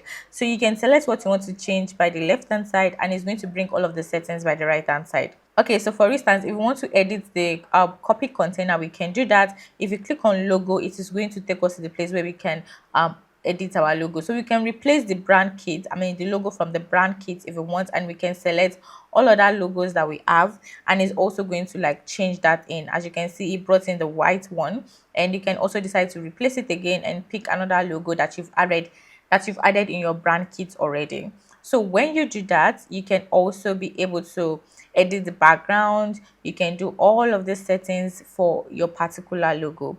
So the same thing applies for the header. The header is the font, the text in here. If you want to edit this text, you can also do that by you can cancel all of this and just bring in your own text. So we can say something like subscribe. So let's say we want to say something like subscribe for free, and we can also decide that we want to change this font. That means we're changing this button. Sorry, that means we're working on this button, and to do that, you just need to click on your primary city here in here, and you can decide to adjust anything you want to adjust. So let's say we want to change the font, this text in here, and we want to change this to subscribe now. Subscribe now. So that has been changed, and you can also decide to change the font. You can see here where you can be able to change the font color to whatever it is you want to use, and when you do that, you can change that. So for the text, you can decide to add in a text border. You can add in a text shadow if you want. You can also click on the button to change the color of the button. So let's say you do not want to use this color here, so you can select the particular color you want to use, and you can just use that particular color for your button here. So we can also change this one if you want. Instead of using the what's it called, the outlined one, we can change it and we can use the particular button you want to use. So you can also decide that you want to change the body of this container. You can make it partial or you can make it full screen. If you are making it partial, that means your website is still going to be showing under, and it is not going to be a full screen pop-up form. So you can also decide that you want the image to be at the bottom. You can also change the image by clicking on the image, and you can click on replace image, and you can be able to pick the particular image you want to use for your pop-up form. So let me see if I can select one. Okay, so I'm changing my image now, and that should come in a second. Yeah, so my image has been changed, and as you can see, this is the current image that has been replaced. And also do not forget that you can also change the body of this background. Instead of using the color that is currently in there, you can say that you want to change this to I actually like this color, but you can actually change it to whatever it is you want. So let's pick, oh no, no, yeah, so let's use something like this one is actually very okay. So you can use make sure to use your brand color if you want to actually do this. Just copy the color code of your color, and you can be able to replace the color code inside of this place here. You can also decide to edit the overlay, and you can change that to whatever it is you want. So like I said, you can also increase it to small, or you can increase it to large. You can also decide that you do not want image, and you can turn that off, and that is going to remove the image. But you can turn it on if you actually want the image in your pop-up form. And yeah, you can also decide that, okay, this is the color for this is our brand color we just added in. You can also use the brand color if you want. So yeah, so that is for the first one. When we go back to all step, as you can see, it actually edited the whole of your pop-up page. So whatever you do for the first page is going to affect everything. So if you click on this place here where it is showing the follow-up, that is the button that is going to show up for the pop-up form. You can also decide to adjust that by where is it? Yeah. Oh yeah. So you can decide to adjust everything about the follow-up also. You can also decide to adjust the email capture where you can be able to get the email from the subscribers on your website. So let's say we want to copy this, we want to use this same text. And remember that you can also change the font of this text. You can use whatever fonts you have in here. As you can see, they have various fonts that you can use inside of this place. You can also decide that you want to go back to the email capture and we want to use this. So let me copy this. Yeah, I'm changing that to subscribe for free. And as you can see, we're asking them for their email address, and when you click on the email address place, you can be able to edit all of these things. So you can see where the email address is going to go in, definitely email address, and you can see the button where you can be able to edit this and maybe to change it to subscribe or move to the next step, or you can write whatever it is you want. You can also change the button overlay, the button over, and you can change the normal color also. So when they over on it, what color is going to show up, you can be able to adjust that in here. You can also see the body of the what's it called, the body of the form, and you can also adjust the color if you do not currently like the color that you have in here. So that is for the email capture, which is the next step. Then for the third step, as you can see over here, we can also be able to adjust this and just use yeah, we can leave this the way it is, but you can change the fonts, you can change the text. For this, you can change also the text inside of this place. It's showing the discount actually. I do not want discount code, so I'll take it off.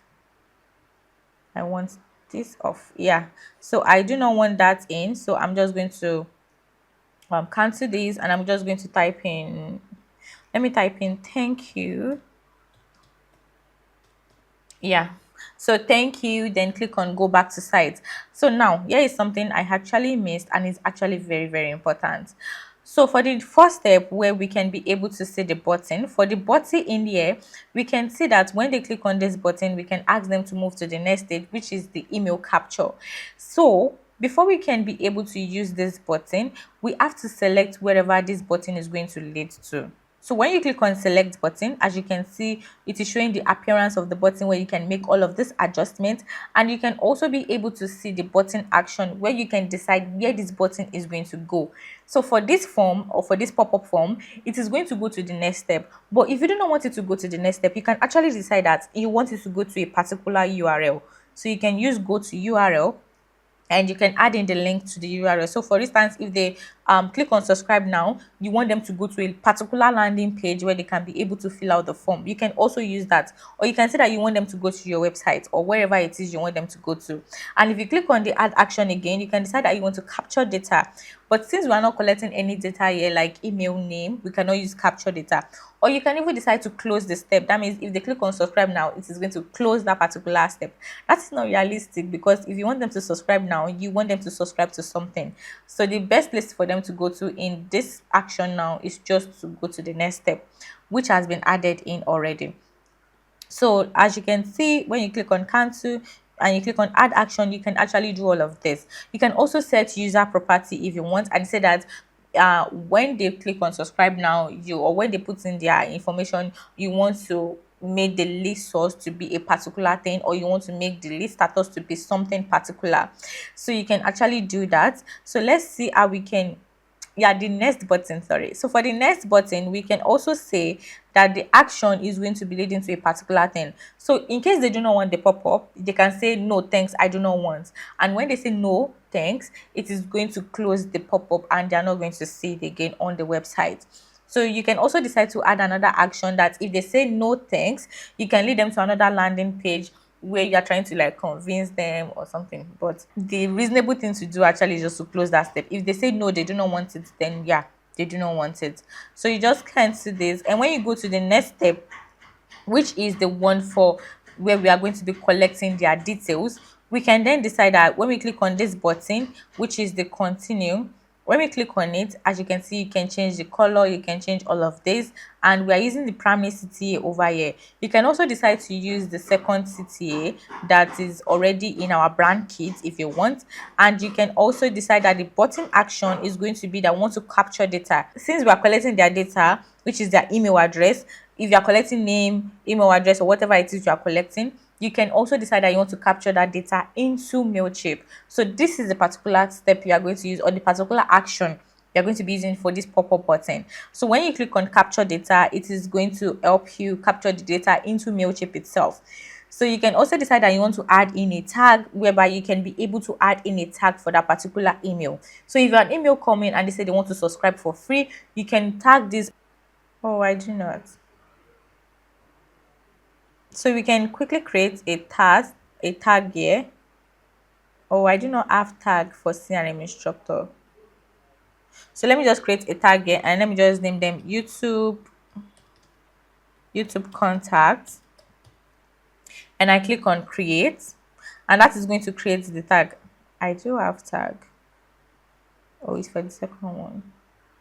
Okay, so when I come over here and I click on refresh, that should bring out my tags. Okay, so the reason why my tag is not showing is because we have not added for the subscribe now, we've not added the particular audience we want to use. Okay, so for the button action for button 2, we can for the second page, we can decide that it should capture the data, yes, and it should also go to the next step after capturing that data. So we can also decide to add in a tag for the button. So when they come in, we can say that we want to name this tag maybe YouTube leads or whatever it is you want to name it. You can also add that tag in, or let's just add in YouTube. So to add in that tag, I need to click on manage tag, where I can be able to create my new tag.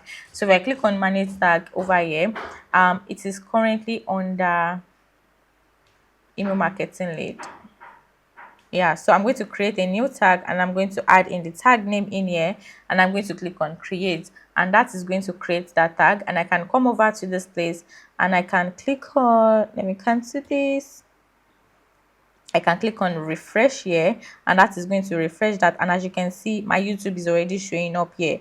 So when I click on that, that has been added. I can also decide to add in another option, where another action where I can decide that if you are coming in into this pop-up form, I want to be able, if you are coming in into this pop-up form, I want to be able to set a user property. So let's set an audience field. We can say the name of that should be, let's use okay, let's use groups. I don't think I have group. Yeah, oh my god, I don't have groups. So you can create something like the lead status or the lead source, and you can select the name of the field, maybe lead status or whatever it is, and you can say that the lead status should be new if they're coming from YouTube, or maybe the lead status is contacted, or whatever it is you want to use. You can actually use that. So when you are done, you can also go back to your third page, which is the thank you page, where they'll be going back to the site. Like I said, you can adjust this, and you can click on this button here to add the actions for the button. So the button action here is when they click on go back to site, it should close the step and it should still go back to the website. So you can also decide to add another action if you want. Maybe if they click on go back to site, you want them to go to the home page of your website, or you want them to go to an analytic Google Analytic event, or you want to add in a custom code. Whatever it is you want to do, you can actually do that. So when you are done with all of these and you made sure that everything is set up properly, and you make sure that the color is what you want to use, the buttons are setting the buttons are working the way they are supposed to work, then you can click on preview. When you try to preview it on your website, since we've added in CRM instructors, we can see how it is going to look like on CRM instructors website. So when you click on preview, as you can see, it is going back to my website. It's going back to CRM instructors. Okay, you can preview locally if you want, just to see how it is going to look like on your website. So when you click on preview locally, as you can see, this is how it is going to look like. And when they click on subscribe now, it is going to take them to the page where they can put in their email address. And when they put in their email address and they click on continue, it is going to take them to the last page where they can be able to say thank you, go back to site, and it is going to take them back to the website. So that is for that. Oh yeah, so the thing is, for the follow-up form, or with the follow-up pop-up, let's see it here. Okay, so for the follow-up place, we can be able to change this font in here. So I want to change this to, oh my god, I want to rewrite this text. So let's use, instead of claim 15% off, let's use subscribe to our YouTube channel. So we've changed this little button here. It is the one that will be showing up on your website, and when people click on that button, it is going to bring out the pop-up form. So you can change the text to whatever you want. You can also decide to edit the button, where you change the over button or you change the color of the button to whatever it is you want to use. When you change that, that should change. Okay, so you can change the color to whatever it is you want. So let's use red. I don't know if that is even okay. Yeah, we can also decide to use the button actions, where it is going to go into the main step, which is step 2, where they can be able to submit their email. So after that, we click on save and review. But as you can see, it is saying here that we need to review one issue. So let's see the issue we need to remove and review. Okay, it's saying that we need to, I want to remove the discount since we are not using discount. So I'm just going to take that off. Oh, okay. Okay, so I'm still going to use subscribe to our YouTube channel here. Yep. Okay, I think that has been solved. So we can click on save and review after making sure that everything is working perfectly the way it should. And when you click on save and review and you come over here, you can be able to do your pop-up settings.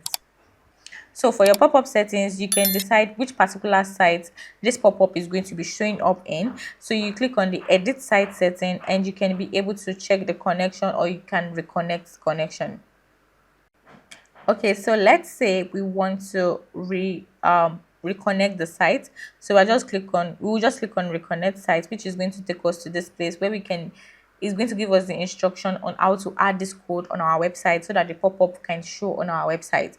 Or we can just click on check connection, where it is going to take us to the page where we can be able to add in multiple connections that we want. So let's say we want to, instead of using CRM instructors, you can even add another website that you currently have for your business. So if you click on this, it is checking the connection and it is saying whatever it's wrong with this. Like let's say it's saying that it's not finding the script in here, and yes, that is because we've not set that up.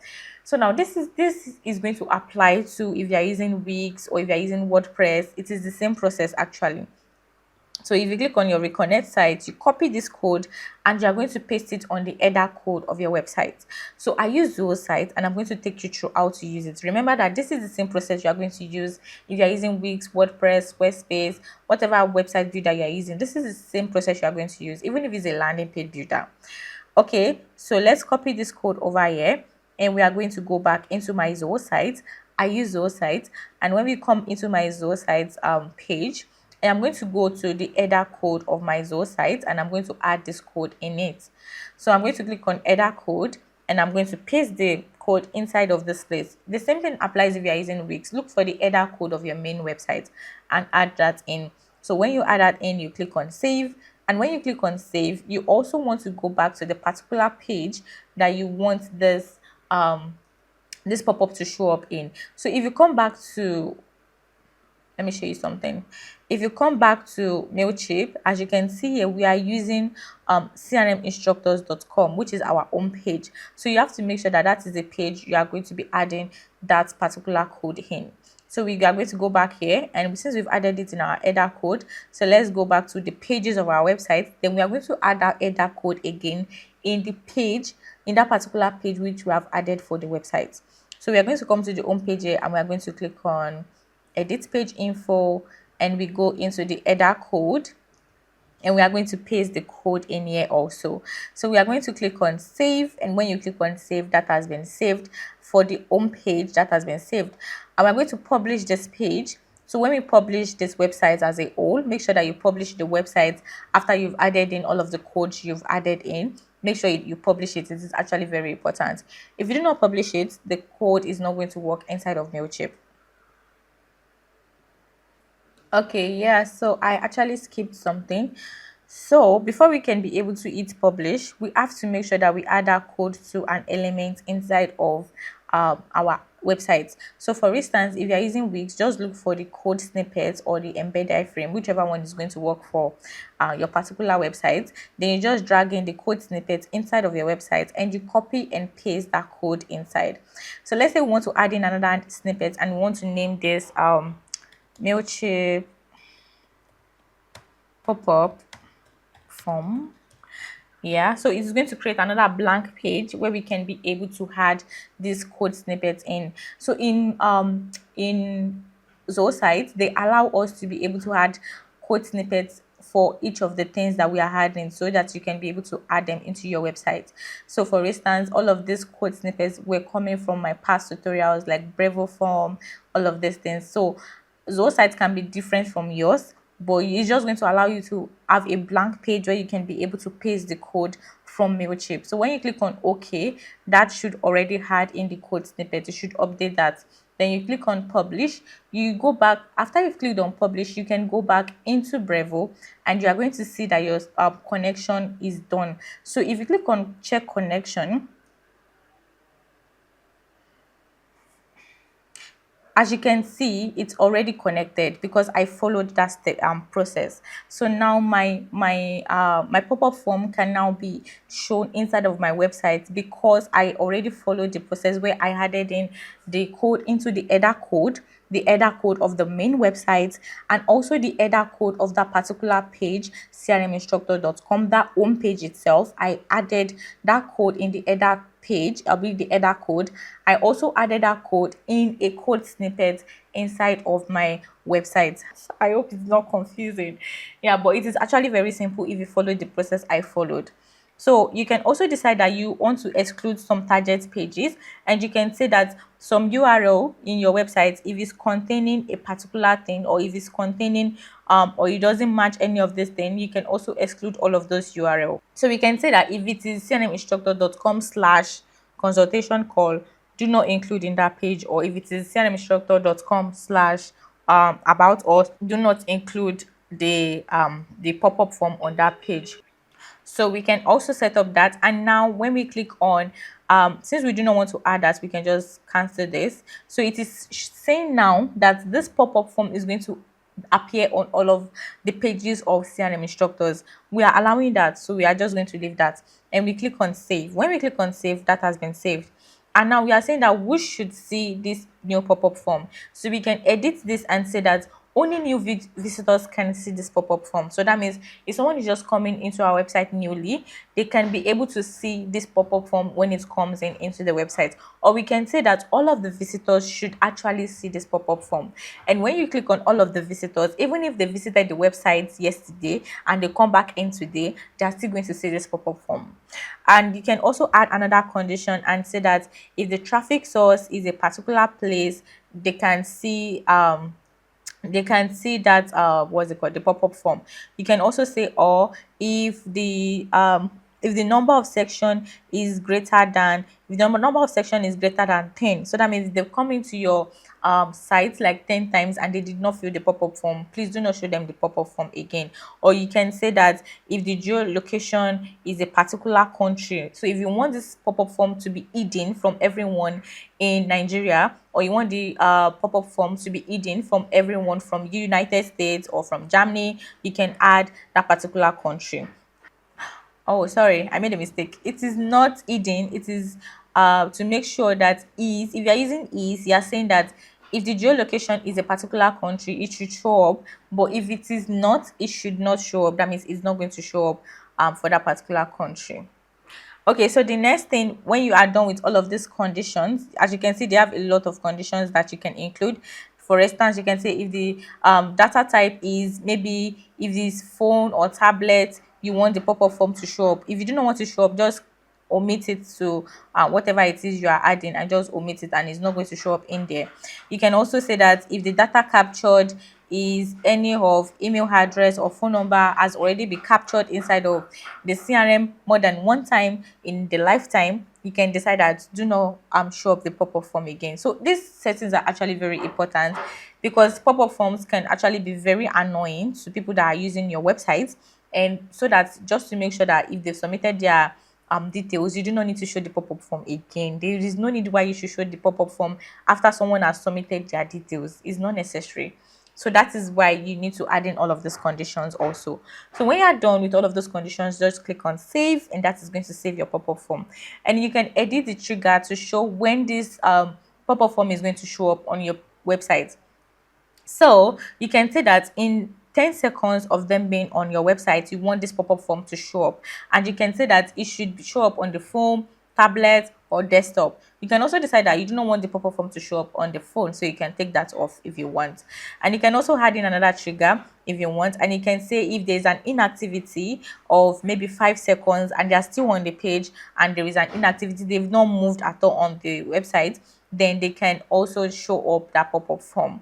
You can also decide that you want to add in another trigger, and you can say maybe you want to say a exist intent. So that means if they're trying to exit from the page and they're trying to leave the website, the pop-up form should show up on the desktop. So some of these conditions can only be fulfilled on certain devices, so you have to make sure that whatever you're setting up is what you want. So when you're done, you click on save and that has been added. You can also decide to edit this content for A and B test. We do not need that. So for the advanced settings, you can also see all of the advanced settings you can see. You can say that you should end pop-up after a current section, that is for section handler, or you can say that it should end pop-up after 7 days, or you can even say that it should not trigger for certain conditions. So just look through all of these things that you have in here and just set that up for your advanced settings. So when you're done, you click on publish. So you can click on publish or schedule. So if you do not want this pop-up form to show up immediately, you can schedule it into the future.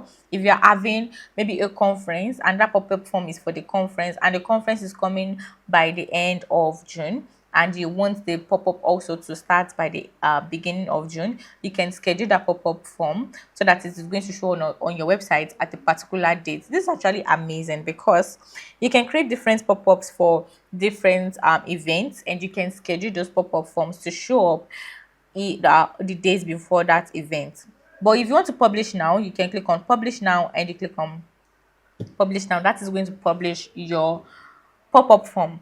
So now if you go back to the website and you try to refresh, let's see if our pop-up form is going to show up. Remember that we need to use 10 seconds on the website. So if we use 10 seconds of this website, this pop-up form should show up on our website. And as you can see, here is our pop-up form. Wow, that was amazing. So you can see our pop-up form here, and you can click on cancel if you want. But if they want to subscribe to anything, if they click on subscribe now, it is going to take them to where they can put in their email address and they can click on continue. And when they click on continue, it is going to say thank you, and it is going to say back to site. So because we want this to show up for every of our visitor, as you can see, it came up again. So it can be annoying to users. So you want to make sure that after they've cancelled it, by the settings we just talked about, where we talked about where you can be able to adjust the settings for new visitors, or per section. Currently in a section for a day, just remove the pop-up form. There is no need to show this every time. So when they click on cancel, make sure it's not showing up again. And as you can see, this is the follow-up button we adjusted on our page in our Mailchimp account. Yeah, so when they click on this, as you can see, the pop-up form is going to show up, and they can cancel this also. So this is how to create pop-up form and embed it on your website inside of Mailchimp. I know this was a lot, especially with the back and forth, but trust me, if you follow this process, you are going to get it. And also, this is a reminder to everyone that have not subscribed to this channel. I know you are getting amazing content like this, and we will actually encourage you to subscribe to this channel, because it is going to go a long way in helping us to be able to post amazing content like this. So do not forget to subscribe to this channel. Yeah. Okay, so now that we are done with the pop-up form, if you go back to our Mailchimp accounts, we can be able to see the different things that we can do. We can see the impressions that that pop-up form has gotten. We can see the opt-in, the email opt-in that came in through that pop-up form. That means we can see how many people signed up to the pop-up form, and we can also decide to unpublish pop-up form if we want, and we can decide that to check for the past 30 days, and want to check for the analytics for the last 1 year or the previous year. You can change these settings however you want. And that is for this. You can also decide to edit this by clicking on edit, and you can edit that particular pop-up form, or you can duplicate as draft, and that is going to duplicate the whole pop-up form, and you can be able to use that particular process for other pages of your website. Yeah, I hope that was simple enough for you. Okay, so now let's go to the next one. For the next one, we are going to be seeing how to create landing page. So I know we can be, we've talked about how we can collect data, or we can collect information from the subscribers by using embedded form and pop-up form. So let's see how we can be able to collect data by using landing page. So all you need to do is just to click on create form, and it's going to take you to this place where you can be able to create your new form. And we've done embedded form, we've done pop-up form. So now let's see how we can create a landing page inside of Mailchimp. So to create a landing page, it's going to ask you to select the name of your landing page. So let's say we want to add this as contact, or let's say consultation page.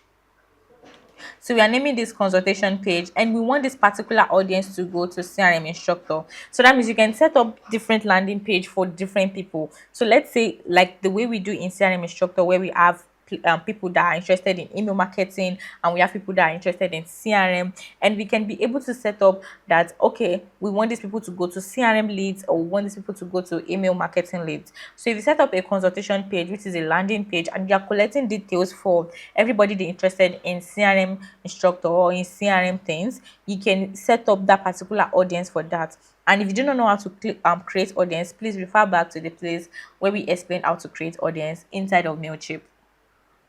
So after selecting the audience you want to use, then you click on continue to builder, and that is going to take you to where you can be able to select a particular landing page template you want to use for your business. They have different landing pages you can actually pick from, so you can select the one that you want. We can manage some of them.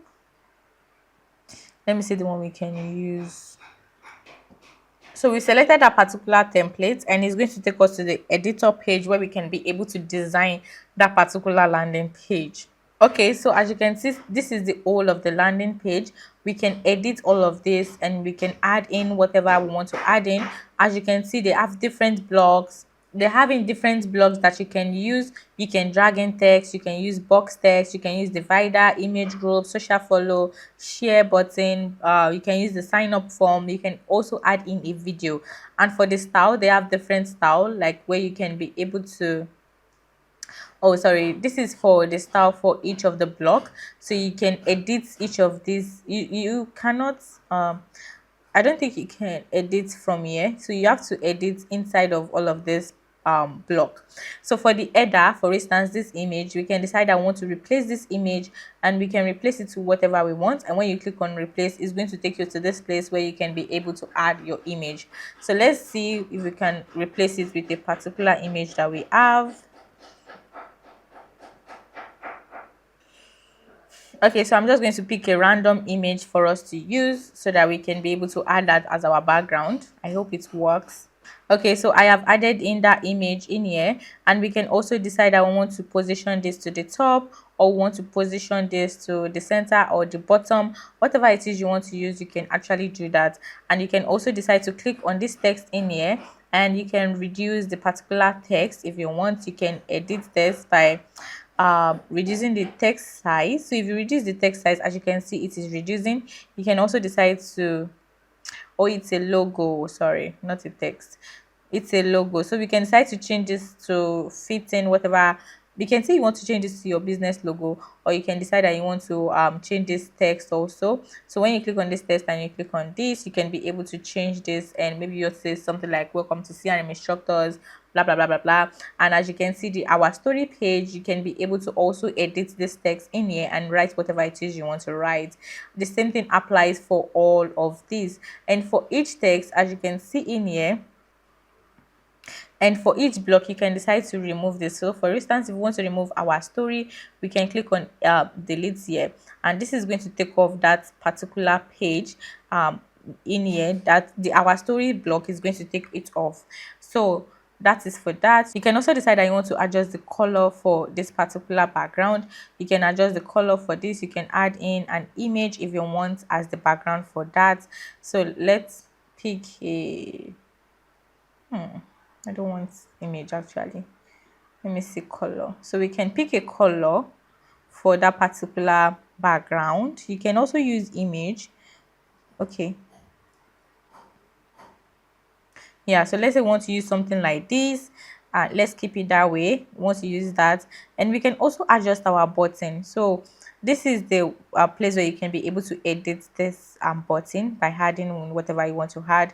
So you can also decide to delete some things. You can duplicate. The same thing applies to this. You can edit the paragraph. You can, yeah, you can edit all of this thing in here. When you're done, you click on save and close. So if you come back to each of these settings, you can be able to pick in whatever it is you want to pick in and just edit that in. So for instance, you can see the mobile styles. You can also edit whatever it is you want. You can see the notification bar. You can edit that also, and the Mailchimp badge also you can see, which is going to show up at the end. You can decide that you want to take it off, or you can add it in if you want.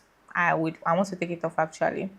So let's see, if we go back to blocks, we can also drag and drop some things that we need inside of this place. So for instance, if we want to drag in an image here, we just need to drop the image in here, and we can bring that image. We can add from Canva if you want. I'm going to show you how to add Canva inside of Mailchimp in a minute. Or you can decide that you want to browse some images that we currently have on our Mailchimp account, and just click on insert, and that is going to insert our image in. As you can see, this image has been inserted in, but it is too big, so I'm just going to reduce it a bit. Yeah, I think that is perfectly fine. Yeah, okay, we can also adjust the style for this, and we can set up the setting for this also. When you're done, you click on save and close, and that is for image. You can also add in divider. You can add in image and text. You can also add in image card. You can add in image plus text. You can add in a button like this one. You can also add in a sign up form that is going to allow people to be able to sign up to your landing page, or inside of your landing page. So if you click on the sign up form and you add that in, you can see that the email address is actually very compulsory. You can also decide that you want to add in the first name, you want to add in the last name, and you can decide that you want to make this required, or you want to make this required also. You can also decide to add in whatever it is you want, but you have to make sure that these have been created inside of your particular audience page. So you can also decide to add the button text. Instead of using subscribe, you can use sign up now, or you can use get your free book now, or you can use sign up for your freebie now. Whatever it is you want to do, you can add that in. So when you're done, you want to click on save, and this is going to be the success message that is going to be sent after they've submitted the form. So you want to edit this, you can edit this, or you can change it to whatever you want. You can add all of these settings in here. You can even add an image if you want. You can also decide that after the form is submitted, we want to send a confirmation message, or you can decide that, you know what, I don't want to send a confirmation message, I want to send them to my website. You are free to do that. You have the free will to do that. So you can send to the web address, whereby you can be able to put in your web address, maybe crminstructors.com, or whatever it is you want to use, you can use that. Yeah. So when we are done, we click on save and close. I do not want web address. Oh no. Ouch. Okay, so let me go back. Yep. Okay, so I'm back in here. Yeah, so for the sign up form, like I was saying, I can also decide that I want to lead them to a confirmation message, and the confirmation message has been added in already. So I can click on save and close, and I can also decide to add in a social follow if I want. I do not like this footer. Okay, so let me just add in my social follow. So let me drag that in here, and for the social follow, I can decide to add in whatever it is I want to add. I can decide that I want to use, let's say I want to use my Facebook, or I can decide to change this to X, which is now Twitter, or I can say that I want to use this for our YouTube channel, and I want to use this for our website. So you can change all of this link, and this can be crminstructors.com. That is our website. You can also decide to add in your email, which is contact at crminstructors.com. And you can also decide to add in your YouTube URL. You can add in your X URL if you want. Then you click on save, and that is going to save for your footer. So let me go back in the style and go back to footer, and I want to replace this image, or I just want to remove it. Yeah. Okay. So let's leave that in, and I want to remove this padding top to 15. Yeah. So that should move up, and the padding bottom, I want to reduce it to 15 also. Okay. Then let's say I want to add in a color instead of an image. So this is how the color is going to look like.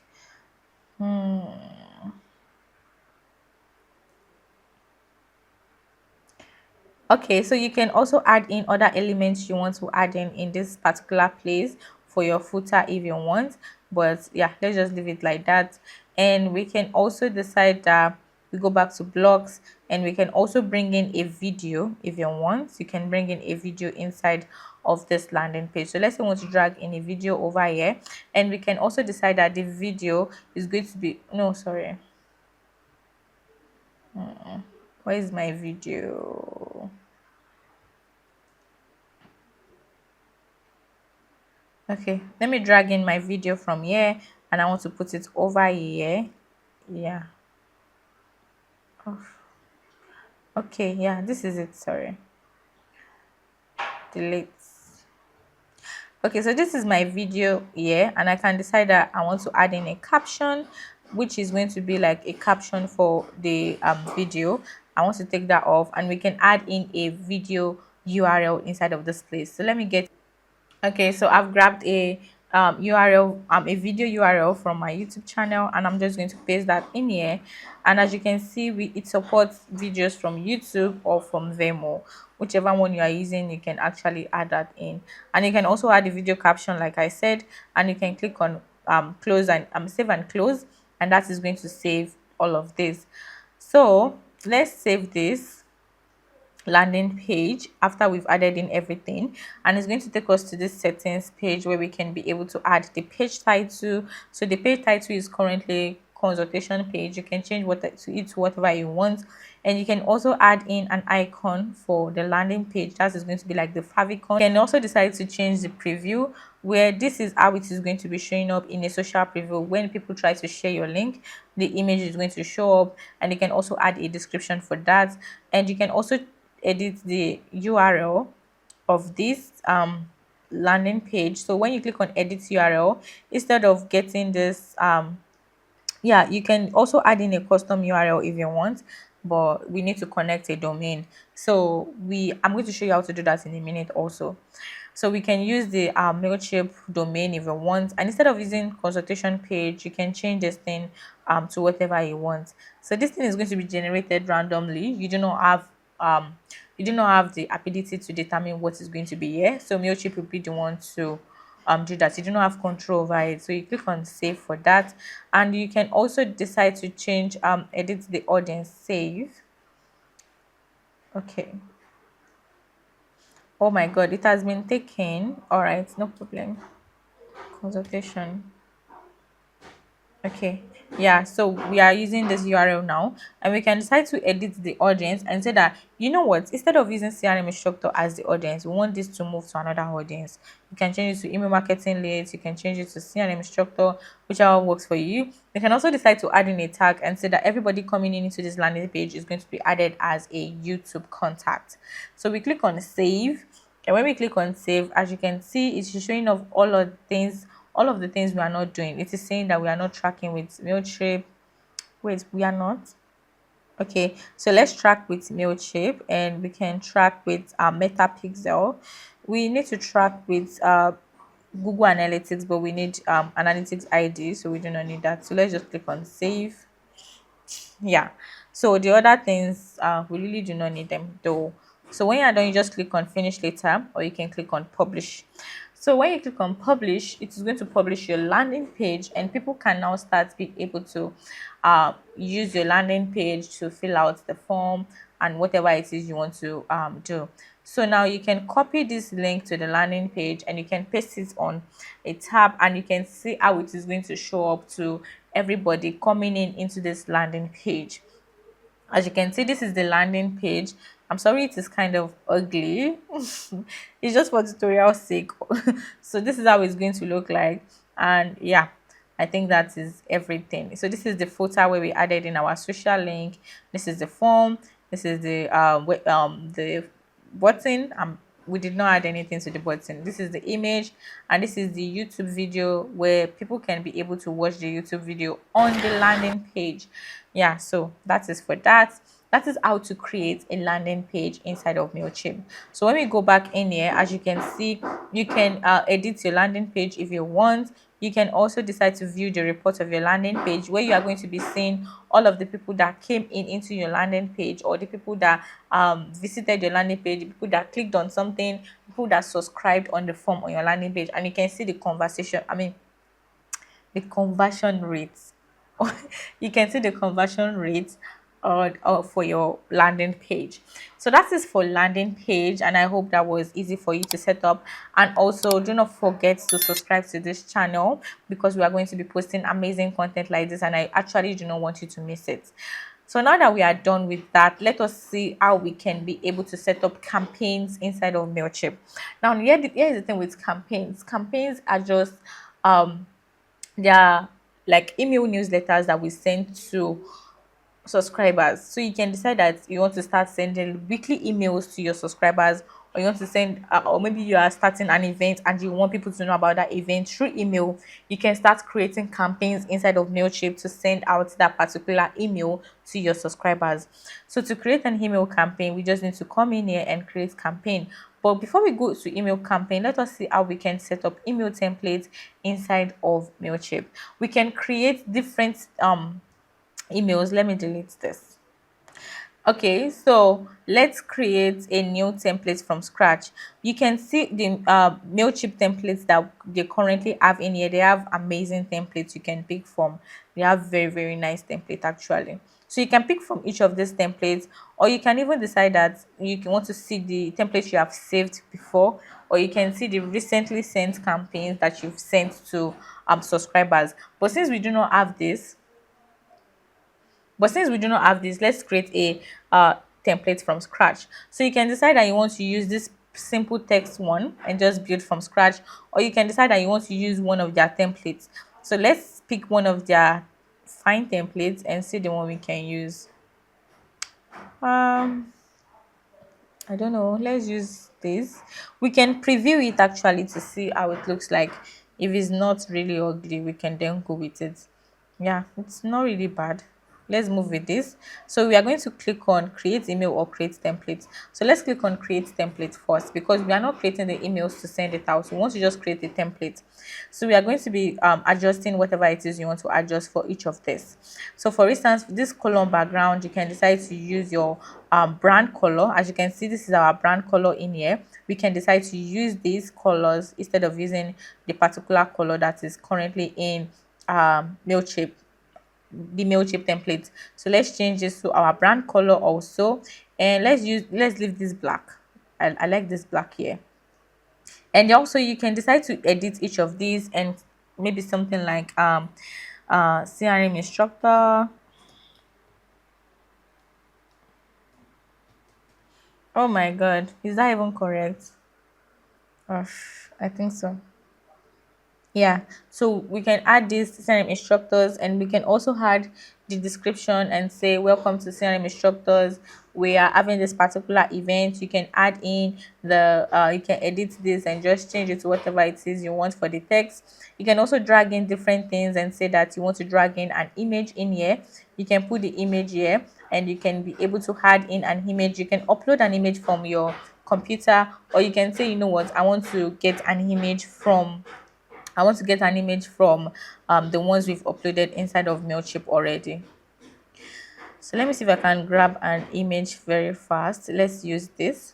So let's use this particular image, and when we bring it in, as you can see, it has added the image inside of the email. I can decide that I want to reduce this image, or I want to increase it, or I want to make it to be filled, or I want to I want to link to a particular website. So when they click on this particular image, it can take them to a particular website. And I can also decide to scale it if I want. I can decide to edit the image, and when I'm done, I go back, and I can also add in heading. I can add in paragraphs. I can add in videos.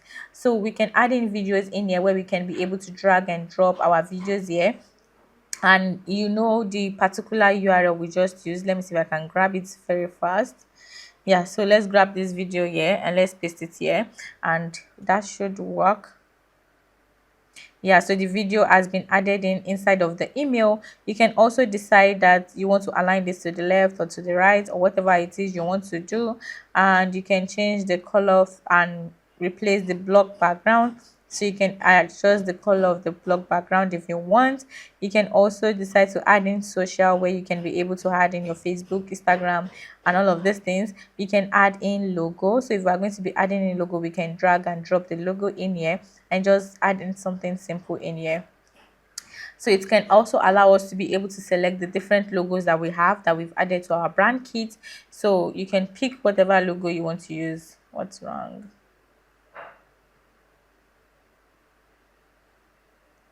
You can also decide that your logo should lead to a particular place, and you can add that in. I don't know, my logo is not loading up. Okay, so let's just go back. Okay, so when we go back here, after adding in logo, we can add in article summary, we can add in an upcoming event, we can add in product or promotion. If you've connected your e-commerce store, then you can be able to add in the product, or you can just add in the link. Oh, okay, so if you have a product you want to promote, you can just drag and drop that in here, and you can be able to see how you can ask AI to summarize the product description for you. We do not want that, so I'm just going to take it off. And we can see the blank columns in here, where you can be able to add a two column row, or a 3 column row, whichever one works for you. You can also go to their section in here, where you can see your header. You can see all of the things in your header. You can see all the things in your body. You can also see the things in your footer, and that is going to go into the footer.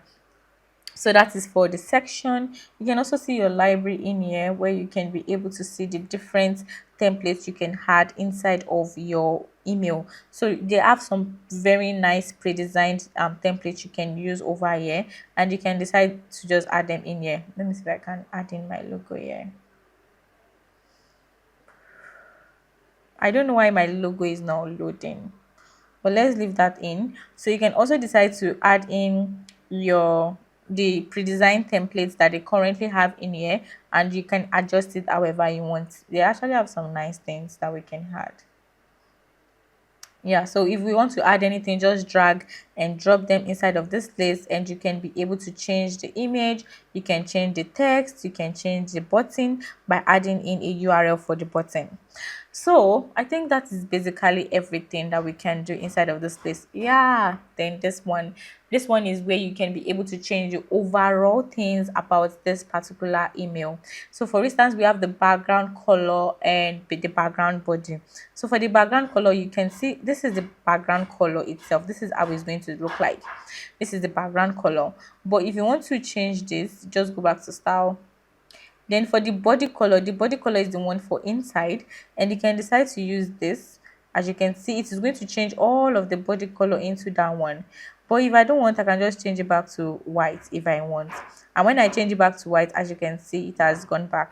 But for my background color, if I do not want this very strong color, I can also use white if I want, or I can just use a mid color where yeah, something like this. Let's see. Yeah, I can just do something like that if I want for the background color. And that is for background. If you want to use an image also, you can actually use an image for the background image, but I would advise you do not do that actually. And you can also use text, where you can be able to change the text for the paragraph. You can change the color for the text for paragraph. As you can see, you can maybe change the size on desktop, or on mobile you can change the size. You can do a lot of things here. For the link also, you can also change the link, whether you want it to be black. If you are going to be linking anything inside of the campaign or the newsletter, you can change it to red, you can change it to whatever it is you want. For the button, you can decide to change the colors for the button. So I don't think, okay, we do have button. This is the button. You can decide to change the color to maybe using our own brand color, or you can use black. And for the text inside the button, you can then use white. Yeah, that is going to make a lot of sense. And for the border, you can decide to use this, and you can decide to change the color of the border to maybe red or whatever it is you want to use. Let's use red. Then we can increase the, as you can see, it is increasing. So we can change the font also. Yeah, you can do all of this for the button. For the divider, you can also change the thickness of the divider. And for the image, you can decide how the image is going to look like. You can decide whether you want to align it to the left, right, or center. And for the logo, you can also decide that you want to align to the center, or to the right, or to whatever it is you want to align to. So let me just take off this column. We do not need it. Yeah. Okay, so the logo, let's just leave that in to see if it's going to show up at the end of the day. So for the footer also, you can add in your socials, like your Facebook. You can change this to maybe TikTok, YouTube, Instagram, or whatever it is you want to use. And when you're done, you can just click on save and exist. So before you click on save and exist, I would advise you first preview it to see how it is going to look like on the different devices that we currently have, so you can see what is working and what is not. My logo is not still showing up. Okay, so you can see how this is going to show up when people come inside of when you send out this newsletter. This is how this newsletter is going to look like. You can see, if you notice any mistake, just go back and click on close, and you can edit it. This is how it's going to look like on mobile, as you can see. And in the inbox, they are going to preview it, how it's going to look like in the inbox for you. It's not still loading. I think I'm having network issues. You can also decide that you want to send a test email to yourself, and we can decide to put in the email that you want to send this test email to. You can say that you want to send this test email to yourself to see how those email is going to look like inside of your own inbox. I will actually advise you carry out this step, because it is actually very important. It has actually helped a lot of people in such a way that if you send a test email to yourself and you see how it looks like, you can be able to adjust some things and coming back to adjust some things, because it is better for you to send this test email to yourself before sending out to people and sending out campaigns to thousands of people, and there is a mistake in that campaign. You can imagine how exhausting that is going to be. So we do not want that.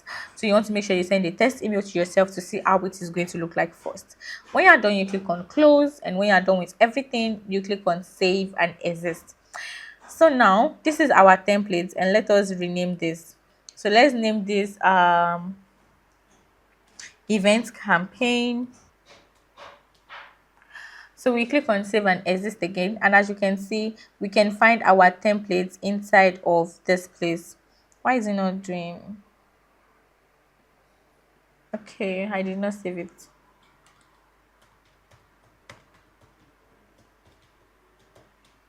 Okay, so we can click on save, and that is going to save the name of our template. And when we are done, we can click on save and exist, and as you can see, we can be able to see our template under the saved section. So if you recently sent a campaign also, you can be able to see it under recently sent. So let's go back to campaigns and let's see how we can be able to set up a campaign and send out to our subscribers.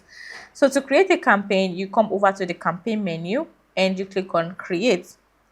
When you click on create campaign, as you can see, you can decide to name the campaign whatever you want. So let's say we want to name this April newsletter,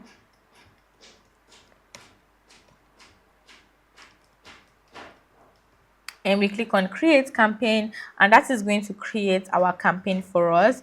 And we can see where we can be able to pick from the fully designed template, or if we have a safe template, we can start with that, or we can even start from scratch if we want, or we can use the basic layout that they are offering us. But since we've created a template for ourselves, let's use our safe template and let's see how that is going to be. We're picking the save template and we're using our event campaign that we just created for CRM instructors. And when we click on apply, that is going to apply that template inside of our editor for the campaign. Then we can decide to adjust everything that is in here. We can also decide to edit this, and when we edit all of this, we can then click on save and exist. And remember that you can also see all of the section in here.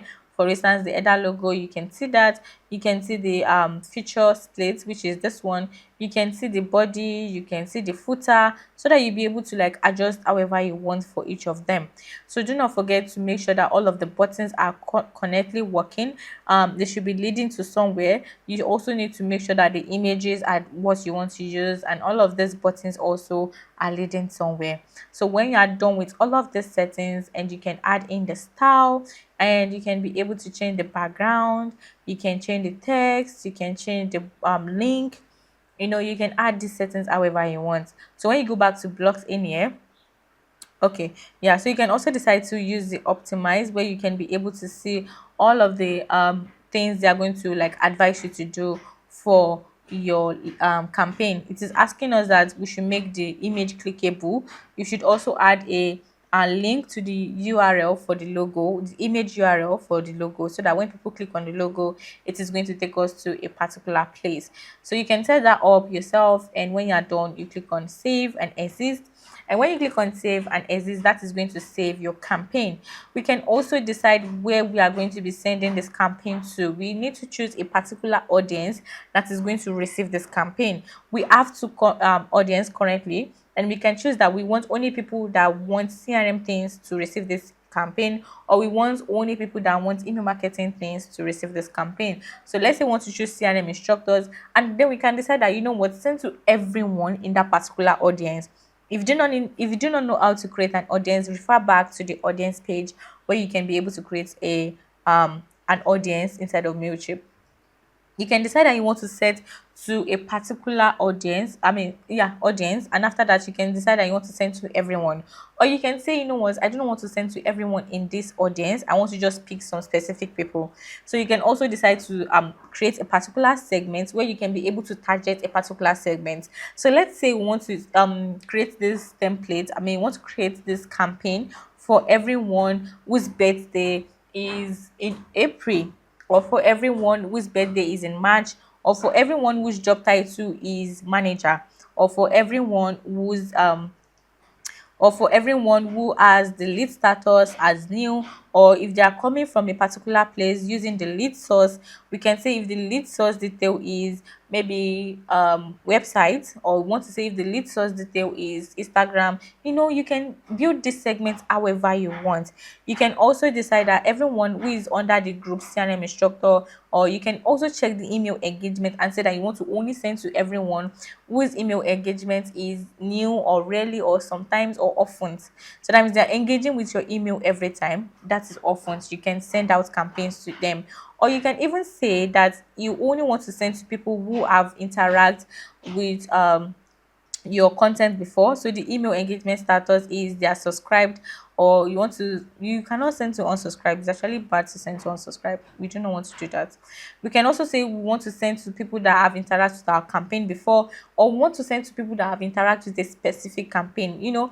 We actually talked about this in this segment in detail when we're talking about how to create a segment in Mailchimp. So you can actually refer back to that place. So you can review your segment and you can also set that up. So we can also, if you do not want to use segments, you can also use the recommended targeting, and you can also decide that you want to disengage everyone um that have not opened your email in 3 months, in the last 3 months. So you can also use tags.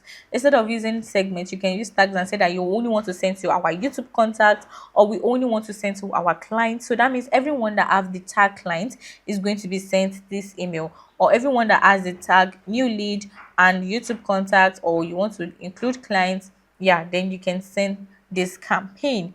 So you can also decide to personalize the sent to. So you can use image tag and just say this is going to be your recipient name to make it more personal. So you can use their first name, and you can also decide to save this. And when you save this is going to be saved, and then it's going to move to the next one where we can set up the from. Now the from is the name of the person sending this email and the email of the person sending this email. So we are going to be using my name, which is Emma Glory, and we are going to be using my email, which is also Emma. uh, you can add in another email in the settings if you want, but you need to connect your domain for this to work. If you want to use your business email, you need to connect your domain. We'll be seeing how to do that in a minute, but let's just add this in for now, and we click on save. And when you click on save, that is going to save your from and your sender details. Now for the subject, we can add in a subject line, and we can add in a preview text. So the preview text is the one that always shows up under this subject line. So you want to make sure, if you want to add that, or if you do not want to add it, it's actually optional. And when you click on this here, you can be able to add in emojis and all of these things. So let's say we want to add in something like welcome to CRM instructors.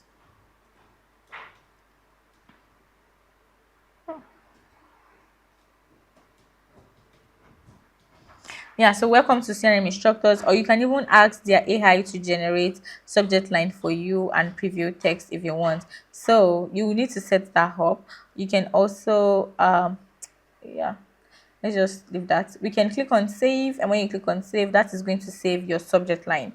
You can also say that for the content you want to edit the design.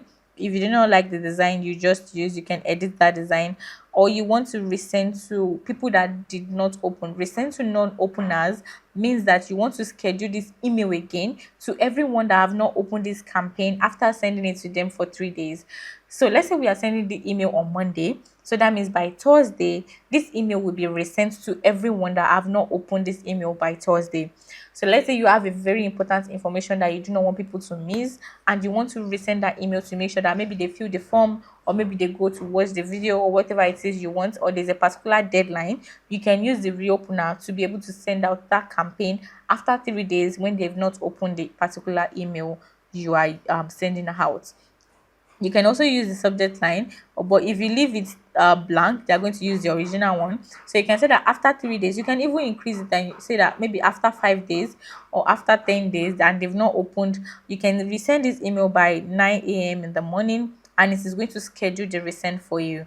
So now if this schedule the resend, you are going to see here that every time that we send out, I mean, when this campaign is sent and 6 days after the campaign is sent and they've not opened it, we can then be able to what's it called, resend to them. So you can decide to finish later or you can decide to send now, and you can also decide to share this email as a social post, but you need to connect Facebook and Instagram first. So let's try to send first. So when we try to send, oh, I need a send time. Yeah, for the same time, I can actually schedule it or I can send now. So if we're sending now, it's simple. When you click on send now and you click on save and you click on send, it is going to go out immediately. But if you schedule it out, you can say that you want this email to go out maybe on the 18th of April or the 19th of April, and you want it to go out in the morning. You can schedule it into the future however you want. Or you can even say that, you know what, help me schedule this time to whenever you think the optimal time. The optimal time, Mailchimp is going to calculate the optimal time for you, and it's going to schedule that campaign out and send it out at the optimal time that it thinks is the best, that people are going to likely open and interact with the email. You can also decide to send at a specific time. You can also decide to send in 2 batches. You can send in 3 batches. You can send in 5 batches of interval of 5 minutes apart. So every 5 minutes, it is going to send batch one, is going to send batch two, and that means if you have 100 contacts, the first batch can go in 5 minutes. Then 5 minutes later is going to go. You can send in 15 minutes. So interval of 30 minutes, whatever works for you, you can actually do that. Okay, yeah. So for this one, you can use this in such a way that, okay, you can use time warp if you want to just schedule out the email to send out at the particular time for the subscribers. But the main important one we use is the likely to open or to send at a specific time if you are scheduling. So let's say you want to schedule this email to go out by 9 a.m. in the morning, because at least we have control over that a bit. Or you can just decide that, you know what, I want to send now. When you click on send now, you can allow follow-up SMS so that people can be able to send an SMS to you after they've opened your email. So you can click on save or you can just toggle this off and you click on save. And when you click on save, is going to save your send time. And then you can send this campaign. So it is telling me now that we only have 2 people inside of this audience list because we used a particular what's it called, we used a particular thing where we are saying that we want to send to everyone who is in CNM instructors and they have a particular tag.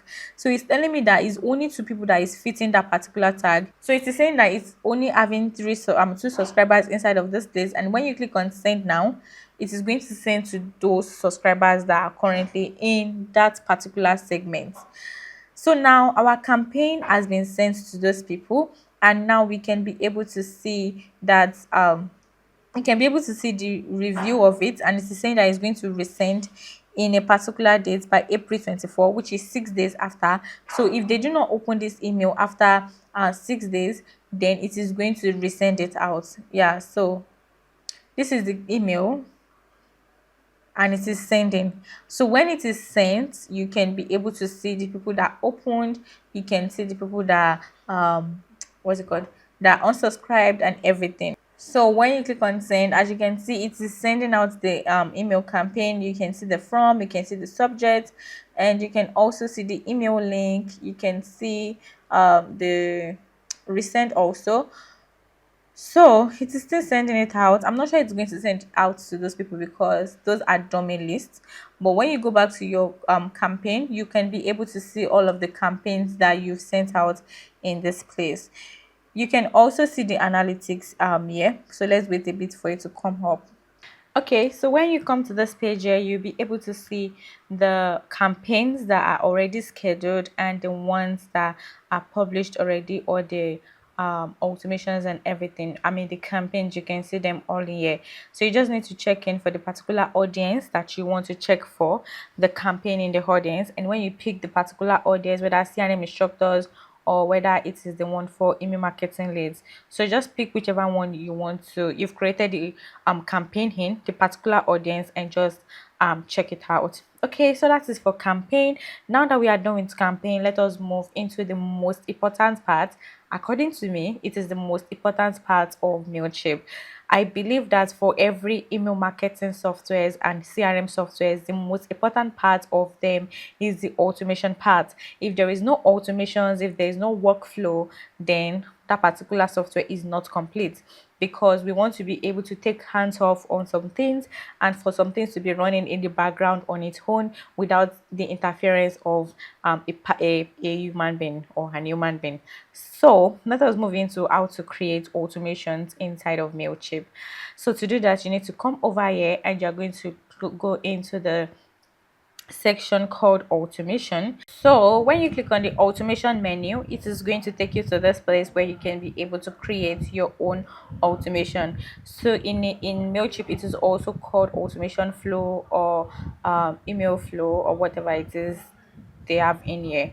So as you can see, if you go down here, you are going to see the recommended flow that has been created by Mailchimp already. These are templates that you can actually use for your own business, and you just need to personalize all of this workflow. Now, to create a new workflow, you are just going to click on build on scratch, or you can choose that you want to choose the flow template that you want to use. So you can be able to build automation flow or workflows by using all of these templates in here. We have the one that can help you welcome new contacts by sending emails to them. We have the one where you can be able to send emails to abandoned cards if you have connected your Shopify account already. This is also to recover the lost customers from Shopify. We have the one where you can be able to connect Zapier. We have the one where you can be able to find new contact through Instagram and ads. They have a lot of templates you can actually pick from here. It is actually a lot.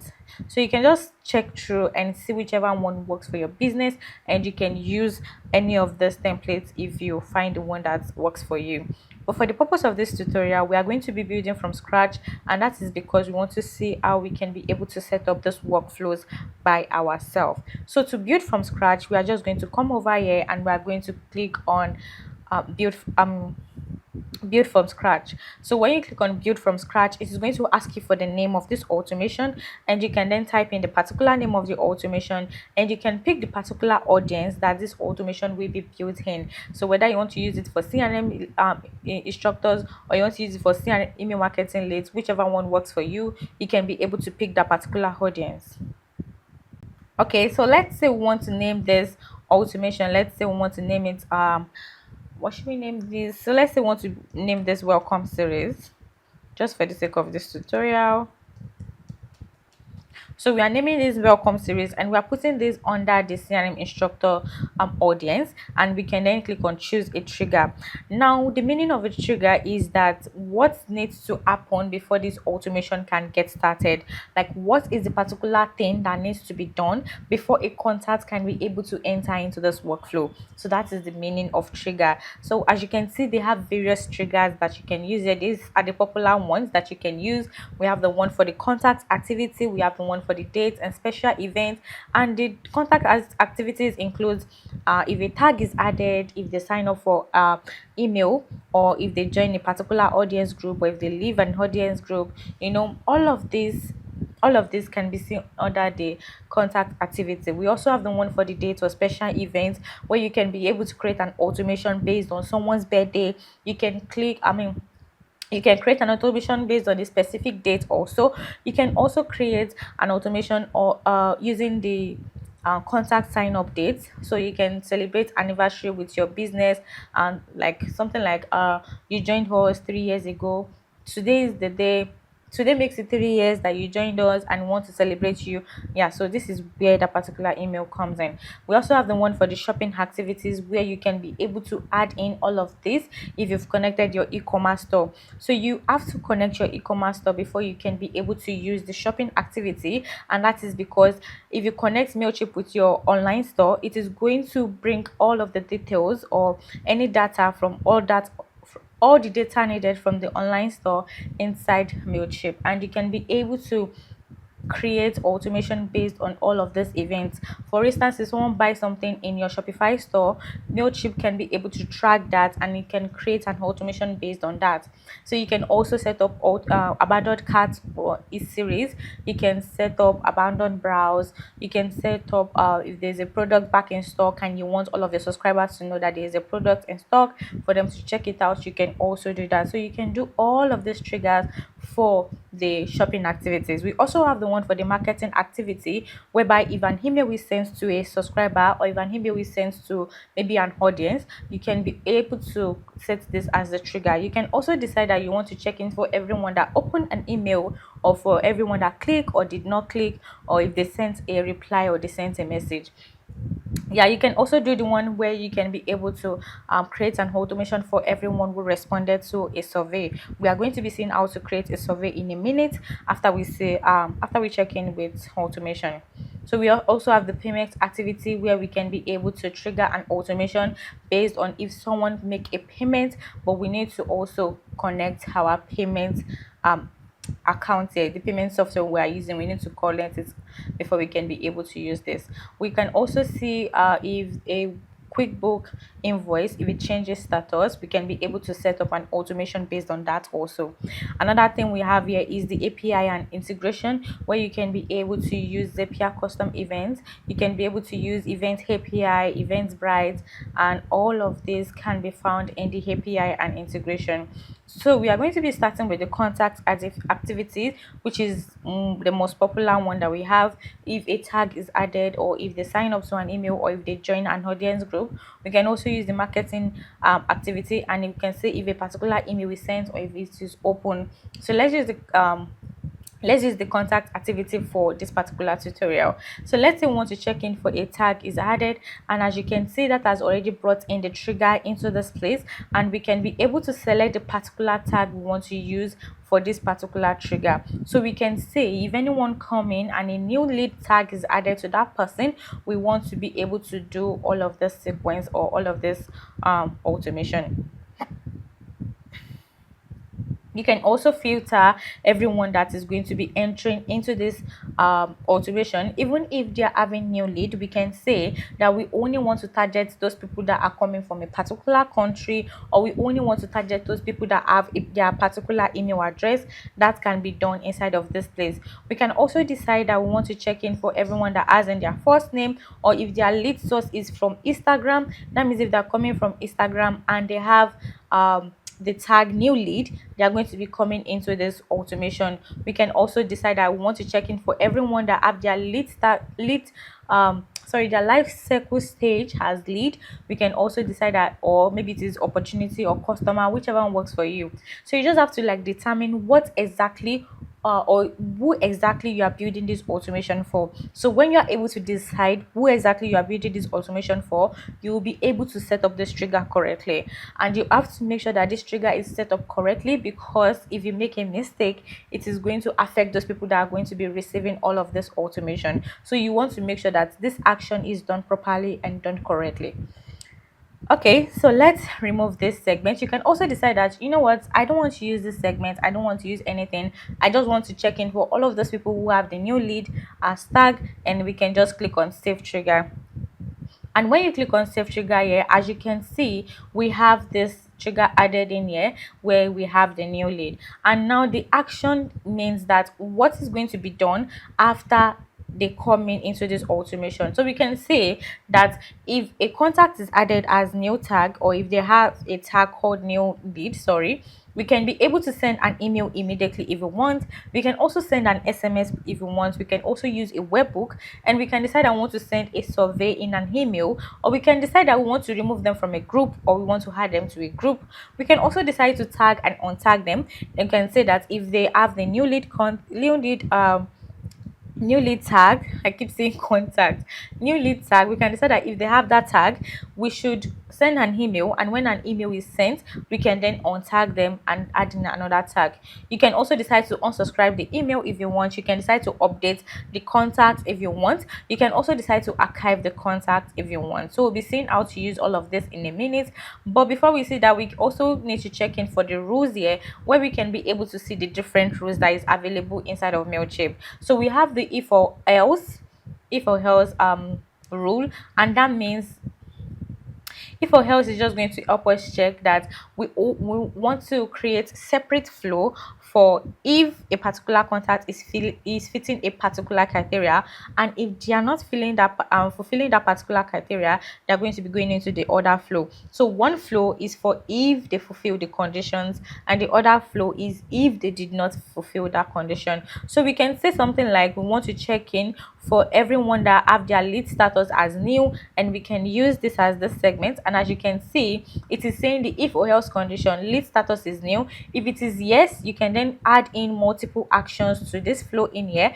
but if it is no, you can then decide to add in another multiple step in here. So that is the if or else condition. We also have the split part, which allows us to be able to add a split part is going to allow us to be able to add in different segments also, but we are going to be calculating based on the number of contacts or the percentage of contacts. So let's imagine that we have 100 people that are fulfilling this yes condition. We can say that 50% of that 100 should go into this flow here, which is flow A, and we can also say that 50% should be going into flow B. So that is for the split part.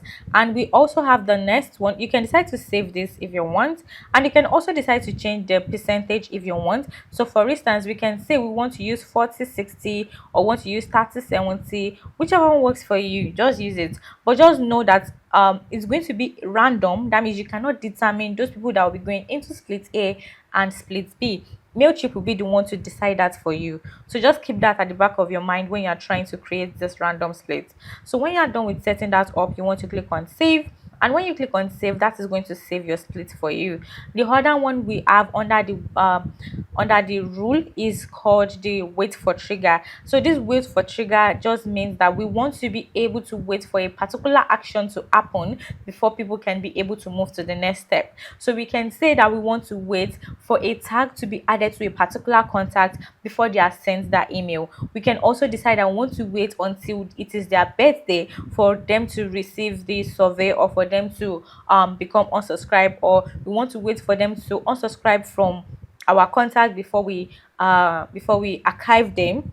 Just set up different scenarios that you want to use. So you can use all of these for this one. You can say that, let's say we want to check in for let's say they join an audience group. So that means we can say that we want to wait for them to join want to wait for them to join CRM audit. And when we click on that, we can also set a time limit, and we can say we want to wait for maybe 3 days, or we want to wait for 6 days, or want to wait for 5 days, whichever one works for you. You can even wait for weeks if you want.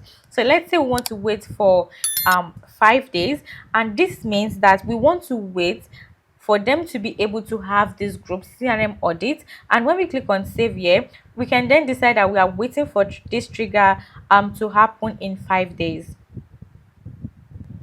Okay, so that means we are waiting for these people. We are waiting for 5 days for them to be able to enter this group called CRM audit. So if they do not enter this group called CRM audit in 5 days, we can then decide to move them to the next action. Maybe it is to unsubscribe them, or if it is to archive the contact, or if it is even to send them an email. So for instance, we can say that anyone that did not come inside CRM audit in 5 days, we want to unsubscribe them from our contact list because they are not performing the action that we want. Just set this up however you want. And when you do that, you want to click on save. And when you click on save, that is going to save this particular row here. We also have the last one, which is a time delay. The time delay, as it suggests, is actually pretty simple. You can decide to delay a particular task or a particular action to be done in an automation. So let's say if they come in into CRM audit, we then want to delay for maybe 1 week before we send the email, or we want to delay for 5 days, or we want to delay for maybe 1 hour, or you can even delay for days or week if you want. So that can be done. You can decide to add in whatever time frame you want, and then you can click on save, and that is for the time delay. So the time delay, like the name suggests, is just the delaying of the time before the next action is done. So let's move to each of this action. For each of this action, we can decide that we want to send an email, which is the first one. And when you drag and send an email here, it is going to take you to this place where you can be able to select the particular template you want to add inside of this automation. So we have one template we've created already. So when we click on select template, that is going to lead us to this place where we can be able to select the particular template that we have. We can be able to create a new one from scratch, or we can just use our saved template that we've created in our previous section. So when you click on apply here, it is going to apply this template here, and you can then click on, and then you can adjust this templates to fit in the new things you want to add. And when you add it and you adjust it, then you can click on save and return to joining, and this is going to save this particular template, and it's going to go into the place where you are building your automation. As you can see, this email is in here, and then you can be able to see all of the things you need to do to this particular email to make it good. So we need to set up the links and all of those things. So you can decide to rename this particular step if you want. Just name it whatever it is you want. You can also decide to add in the subject line, and you can add in the preview text if you want. When you're done, you click on save. So let me just add in welcome. And when you're done, you click on save, and that is going to save your subject line and your preview text. So when you are done, you click on close, and when you click on close, that has been added.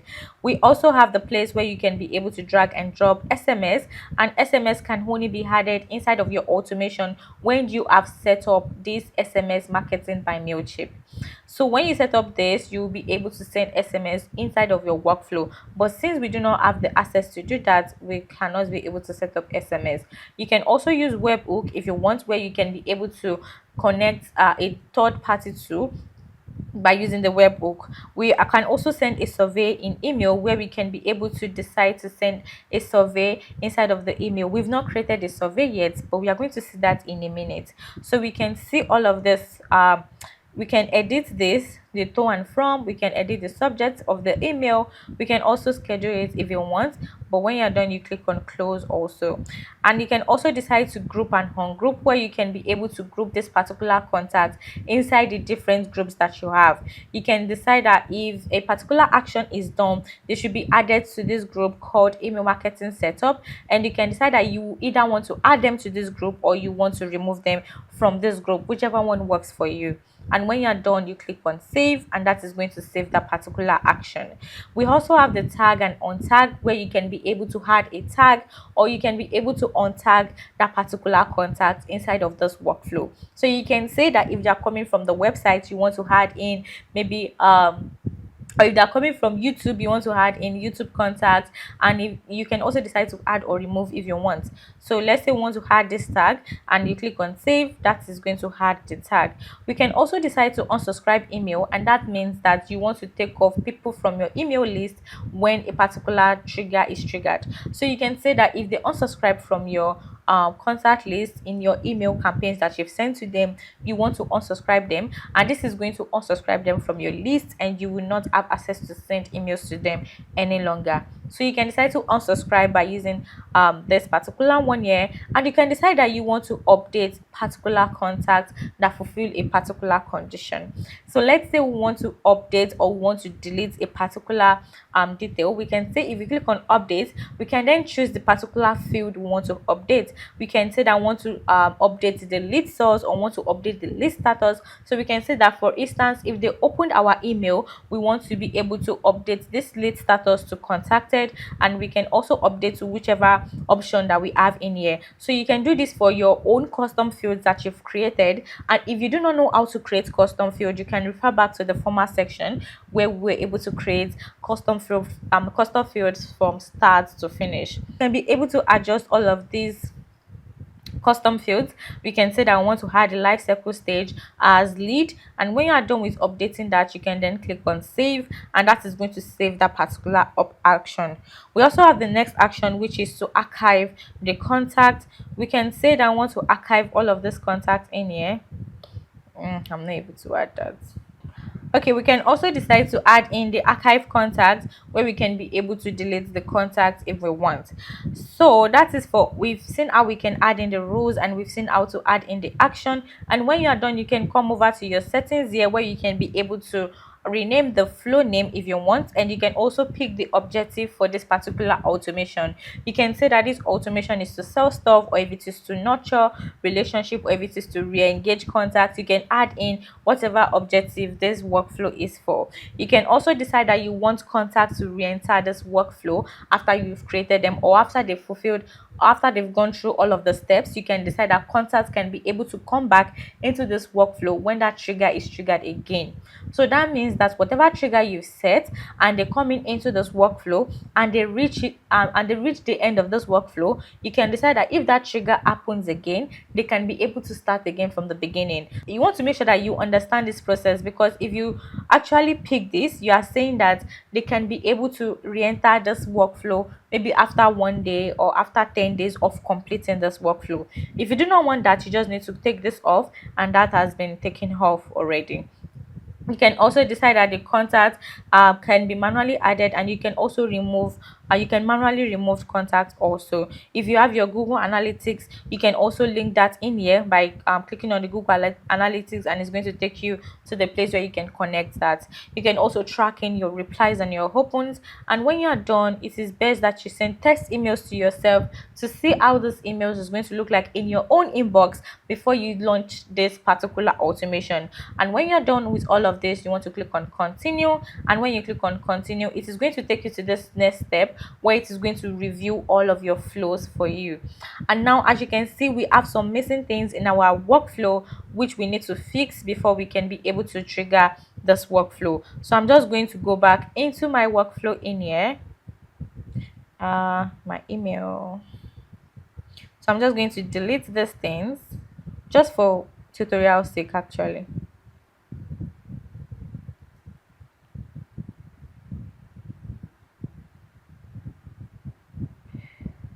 So I've deleted some things that are causing us issues, and I'm just going to click on continue. And as you can see, you have to make sure that it says that your content looks good.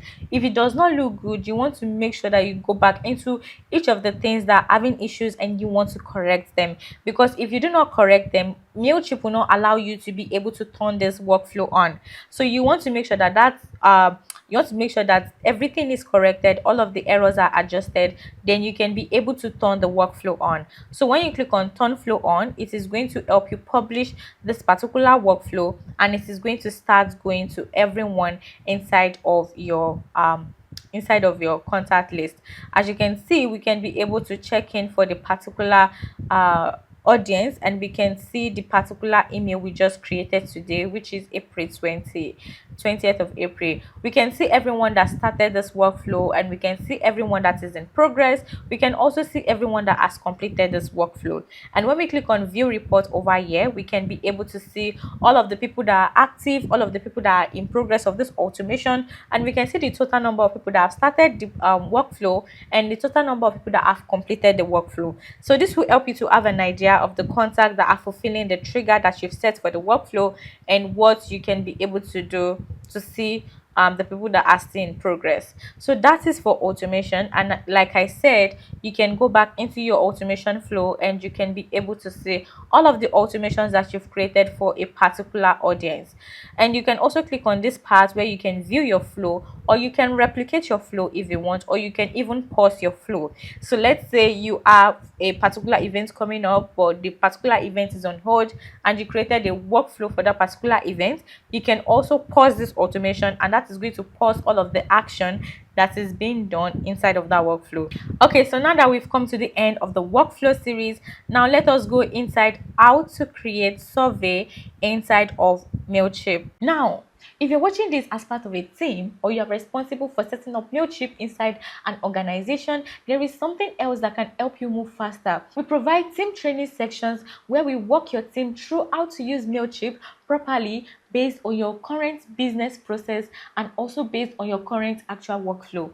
So instead of learning the features one by one, your team can learn how to manage audiences, campaigns, automation, and reporting in a way that fits your own business process. So this is exactly helpful if multiple people are currently working in the same Mailchimp account and you want everyone to be able to follow one specific structure. If this is going to be useful for your team, you can request your team training using the link in the description below. And when you book this training, we are going to help your team understand Mailchimp better according to your sales process. And before we move to the next section, I want to say subscribe to this channel if you've not done that, and also like this video and also share to every Mailchimp users out there that you think is going to need this video. So let's continue. Okay, so now let's move into the part where we are going to be creating a survey inside of our Mailchimp account. And also, if you are finding this course useful for you, or if you are finding it helpful, do not forget to click on that subscribe button because we actually need subscribers in this channel. Okay, so now let's move into the survey section of Mailchimp. But before we move on, please do not forget to subscribe to this channel if you find this video helpful, because we have a mission to reach 1,000 subscribers before the middle of this year, and we want you to be part of our journey. So do not forget to subscribe to this channel. So to create a survey, we are going to come into the audience tab and we can click on the survey button here, or the survey menu here. And when you click on survey, it is going to take you to this place where you can be able to create your survey from scratch. And as you can see, we have some recent survey we've done already, and you can also start with all of the templates that they have in here. As you can see, we have the post purchase, we have the post event, we have where do you hear about us survey. You can do various ones, you can pick whatever option works for you, and you can build on that template. But for the sake of this tutorial, we are going to be starting from scratch. And to start from scratch, we are going to click on create new survey.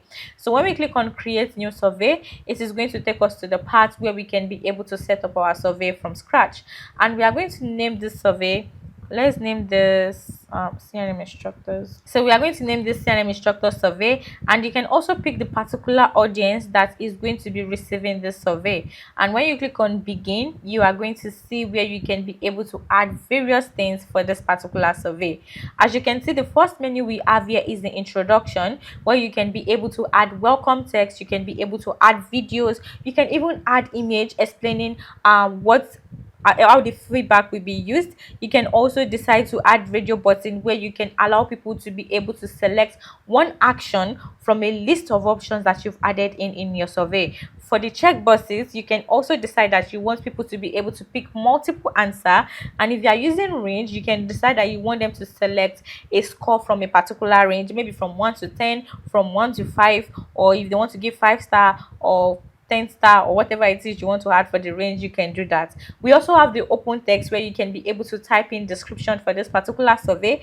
And we also have the email, where you can allow people to be able to provide their email for this survey, so you can know the particular person that is putting in this survey. You can also decide to ask for the contact information, like their name, like their email, their address, the age or the gender, or whatever you want to ask from them. You can use the contact information. And you can use the content blocks, where you can be able to add text, you can add videos, you can add images without using a question. So the open text is where you can be able to ask questions, and the people can be able to type in whatever it is they want. It's like an open text, where they can be able to type in whatever answer they want themselves. So there is no option here. They do not need to pick an option. There is no range, there is nothing. They can just type in whatever answer they want. So from the first one, where we can see here, we can decide to embed a video, or we can add a text introduction, or we can add an image. So let's say we want to embed a video, and let's see how that is going to look like. Okay, so yeah, I'm going to put in the video URL. I just copied a video URL for my YouTube channel, so I'm just going to put it over here. And as you can see, the video has already come in inside of this survey, and we can decide to select the type, which we are already picking as introduction. We can also select from another option here where we can be able to add in radio button, or we can add in all of this. So let's add in a radio button, and you can ask questions like, how did you hear about us, where did you find us? You can ask all of these questions by using the radio button. And remember that the radio button, they can only pick one question, so you want, one answer. So you want to make sure that you're asking questions that allow them to be able to pick only one answer. So we are going to select radio button, and we are going to make this required. You can also use the other option if you want, and for the other option, they will be able to type in the options that they have in here. They'll be able to type the options that they want if they do not have the option that is currently fitting from all of the options you've given. So for this place, we are going to be typing the answer here. We can also type in the question, and it's already asking us here that what would you like to ask. So we want to ask something like, where did you hear about CNM instructors?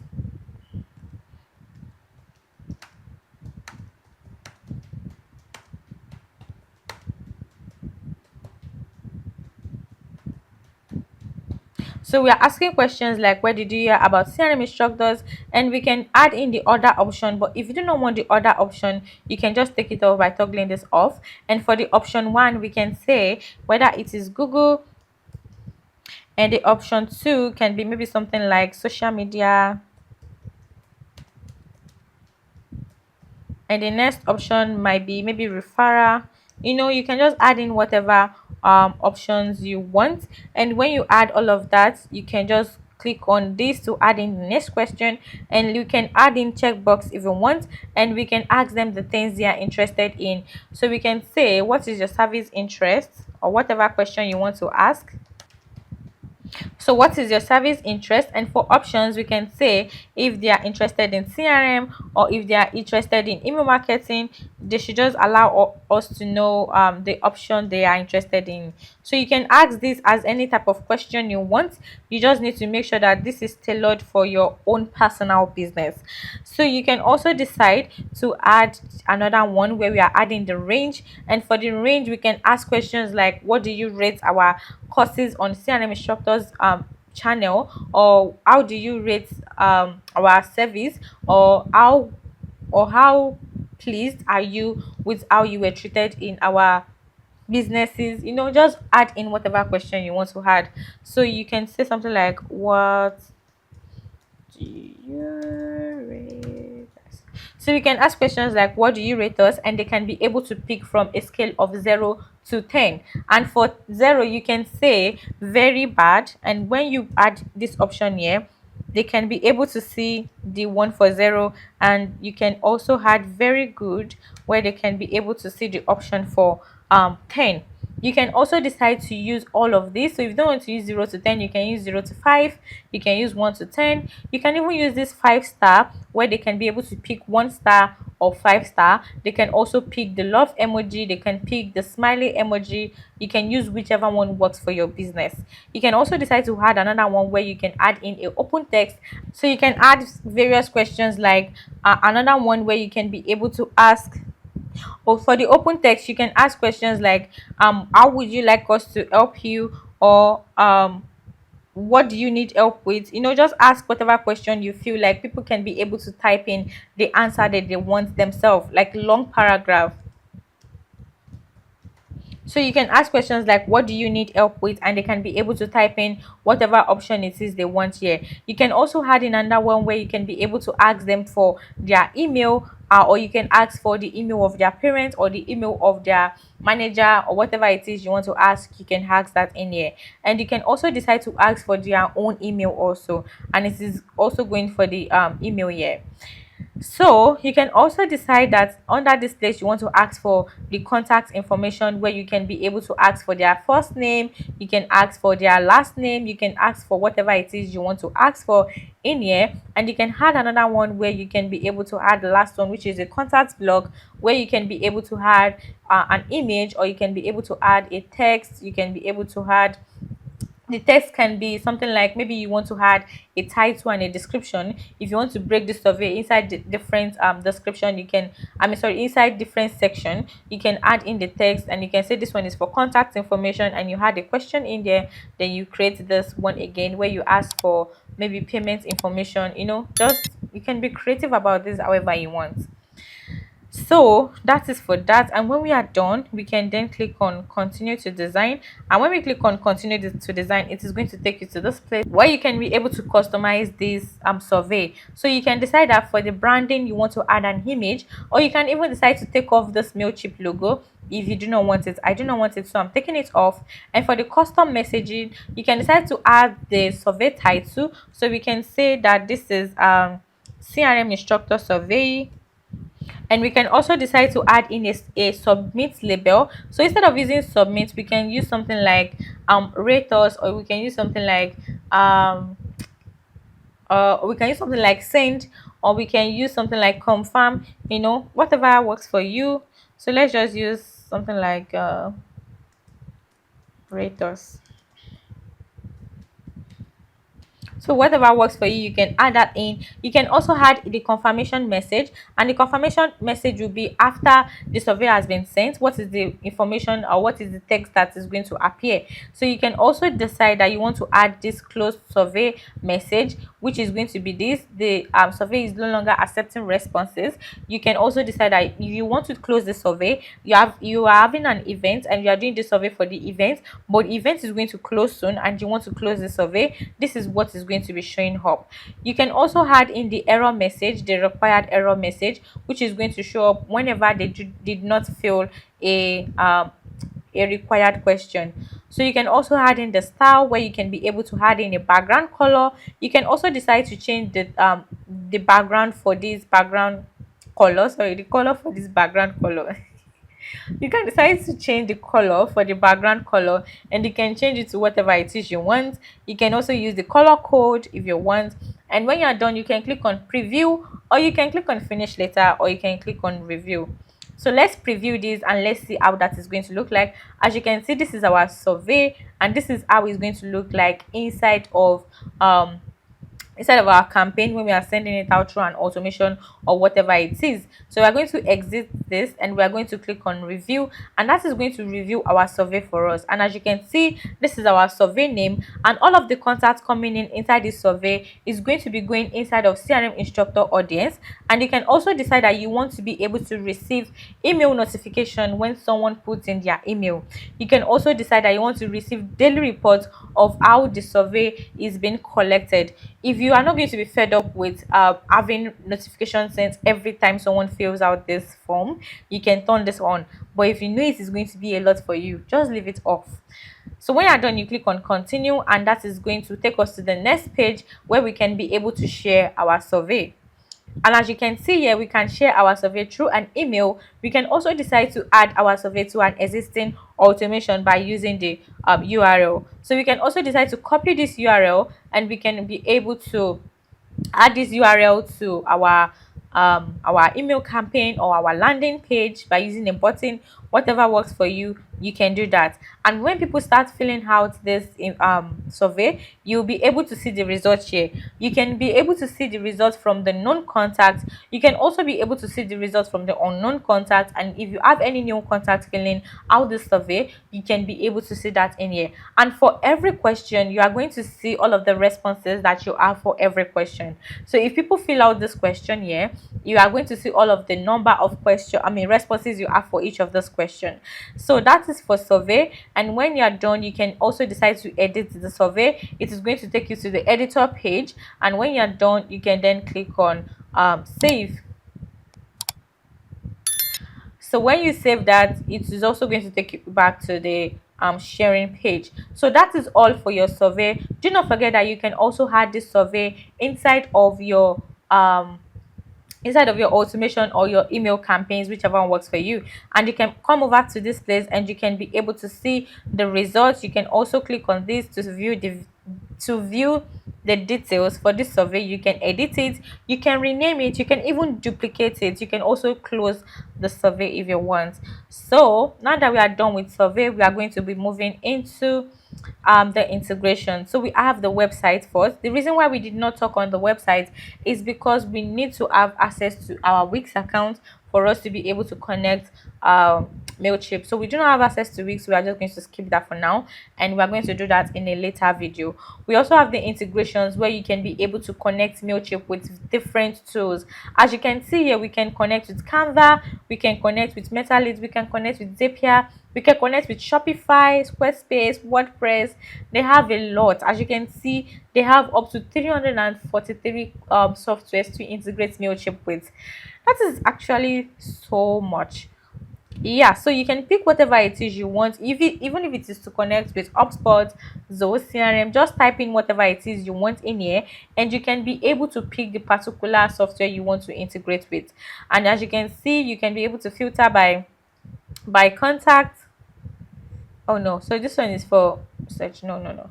So you can be able to see all of the apps you can integrate with. You can check for advertising, you can check for analytics, you can check for design, for e-commerce.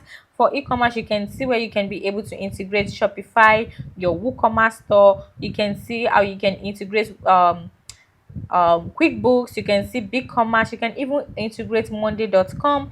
You can integrate Make. They have a lot where you can be integrating where you can integrate all of the softwares. So in our next video, we are going to be seeing how we can be able to integrate some of these apps. We are not going to be looking at everything because obviously there are a lot, but we're just going to be looking at some of the popular ones that you are going to need, like integrating Mailchimp with HubSpot, integrating Mailchimp with Zoho CRM, integrating Mailchimp with Canva. Especially that seems to be very, very popular.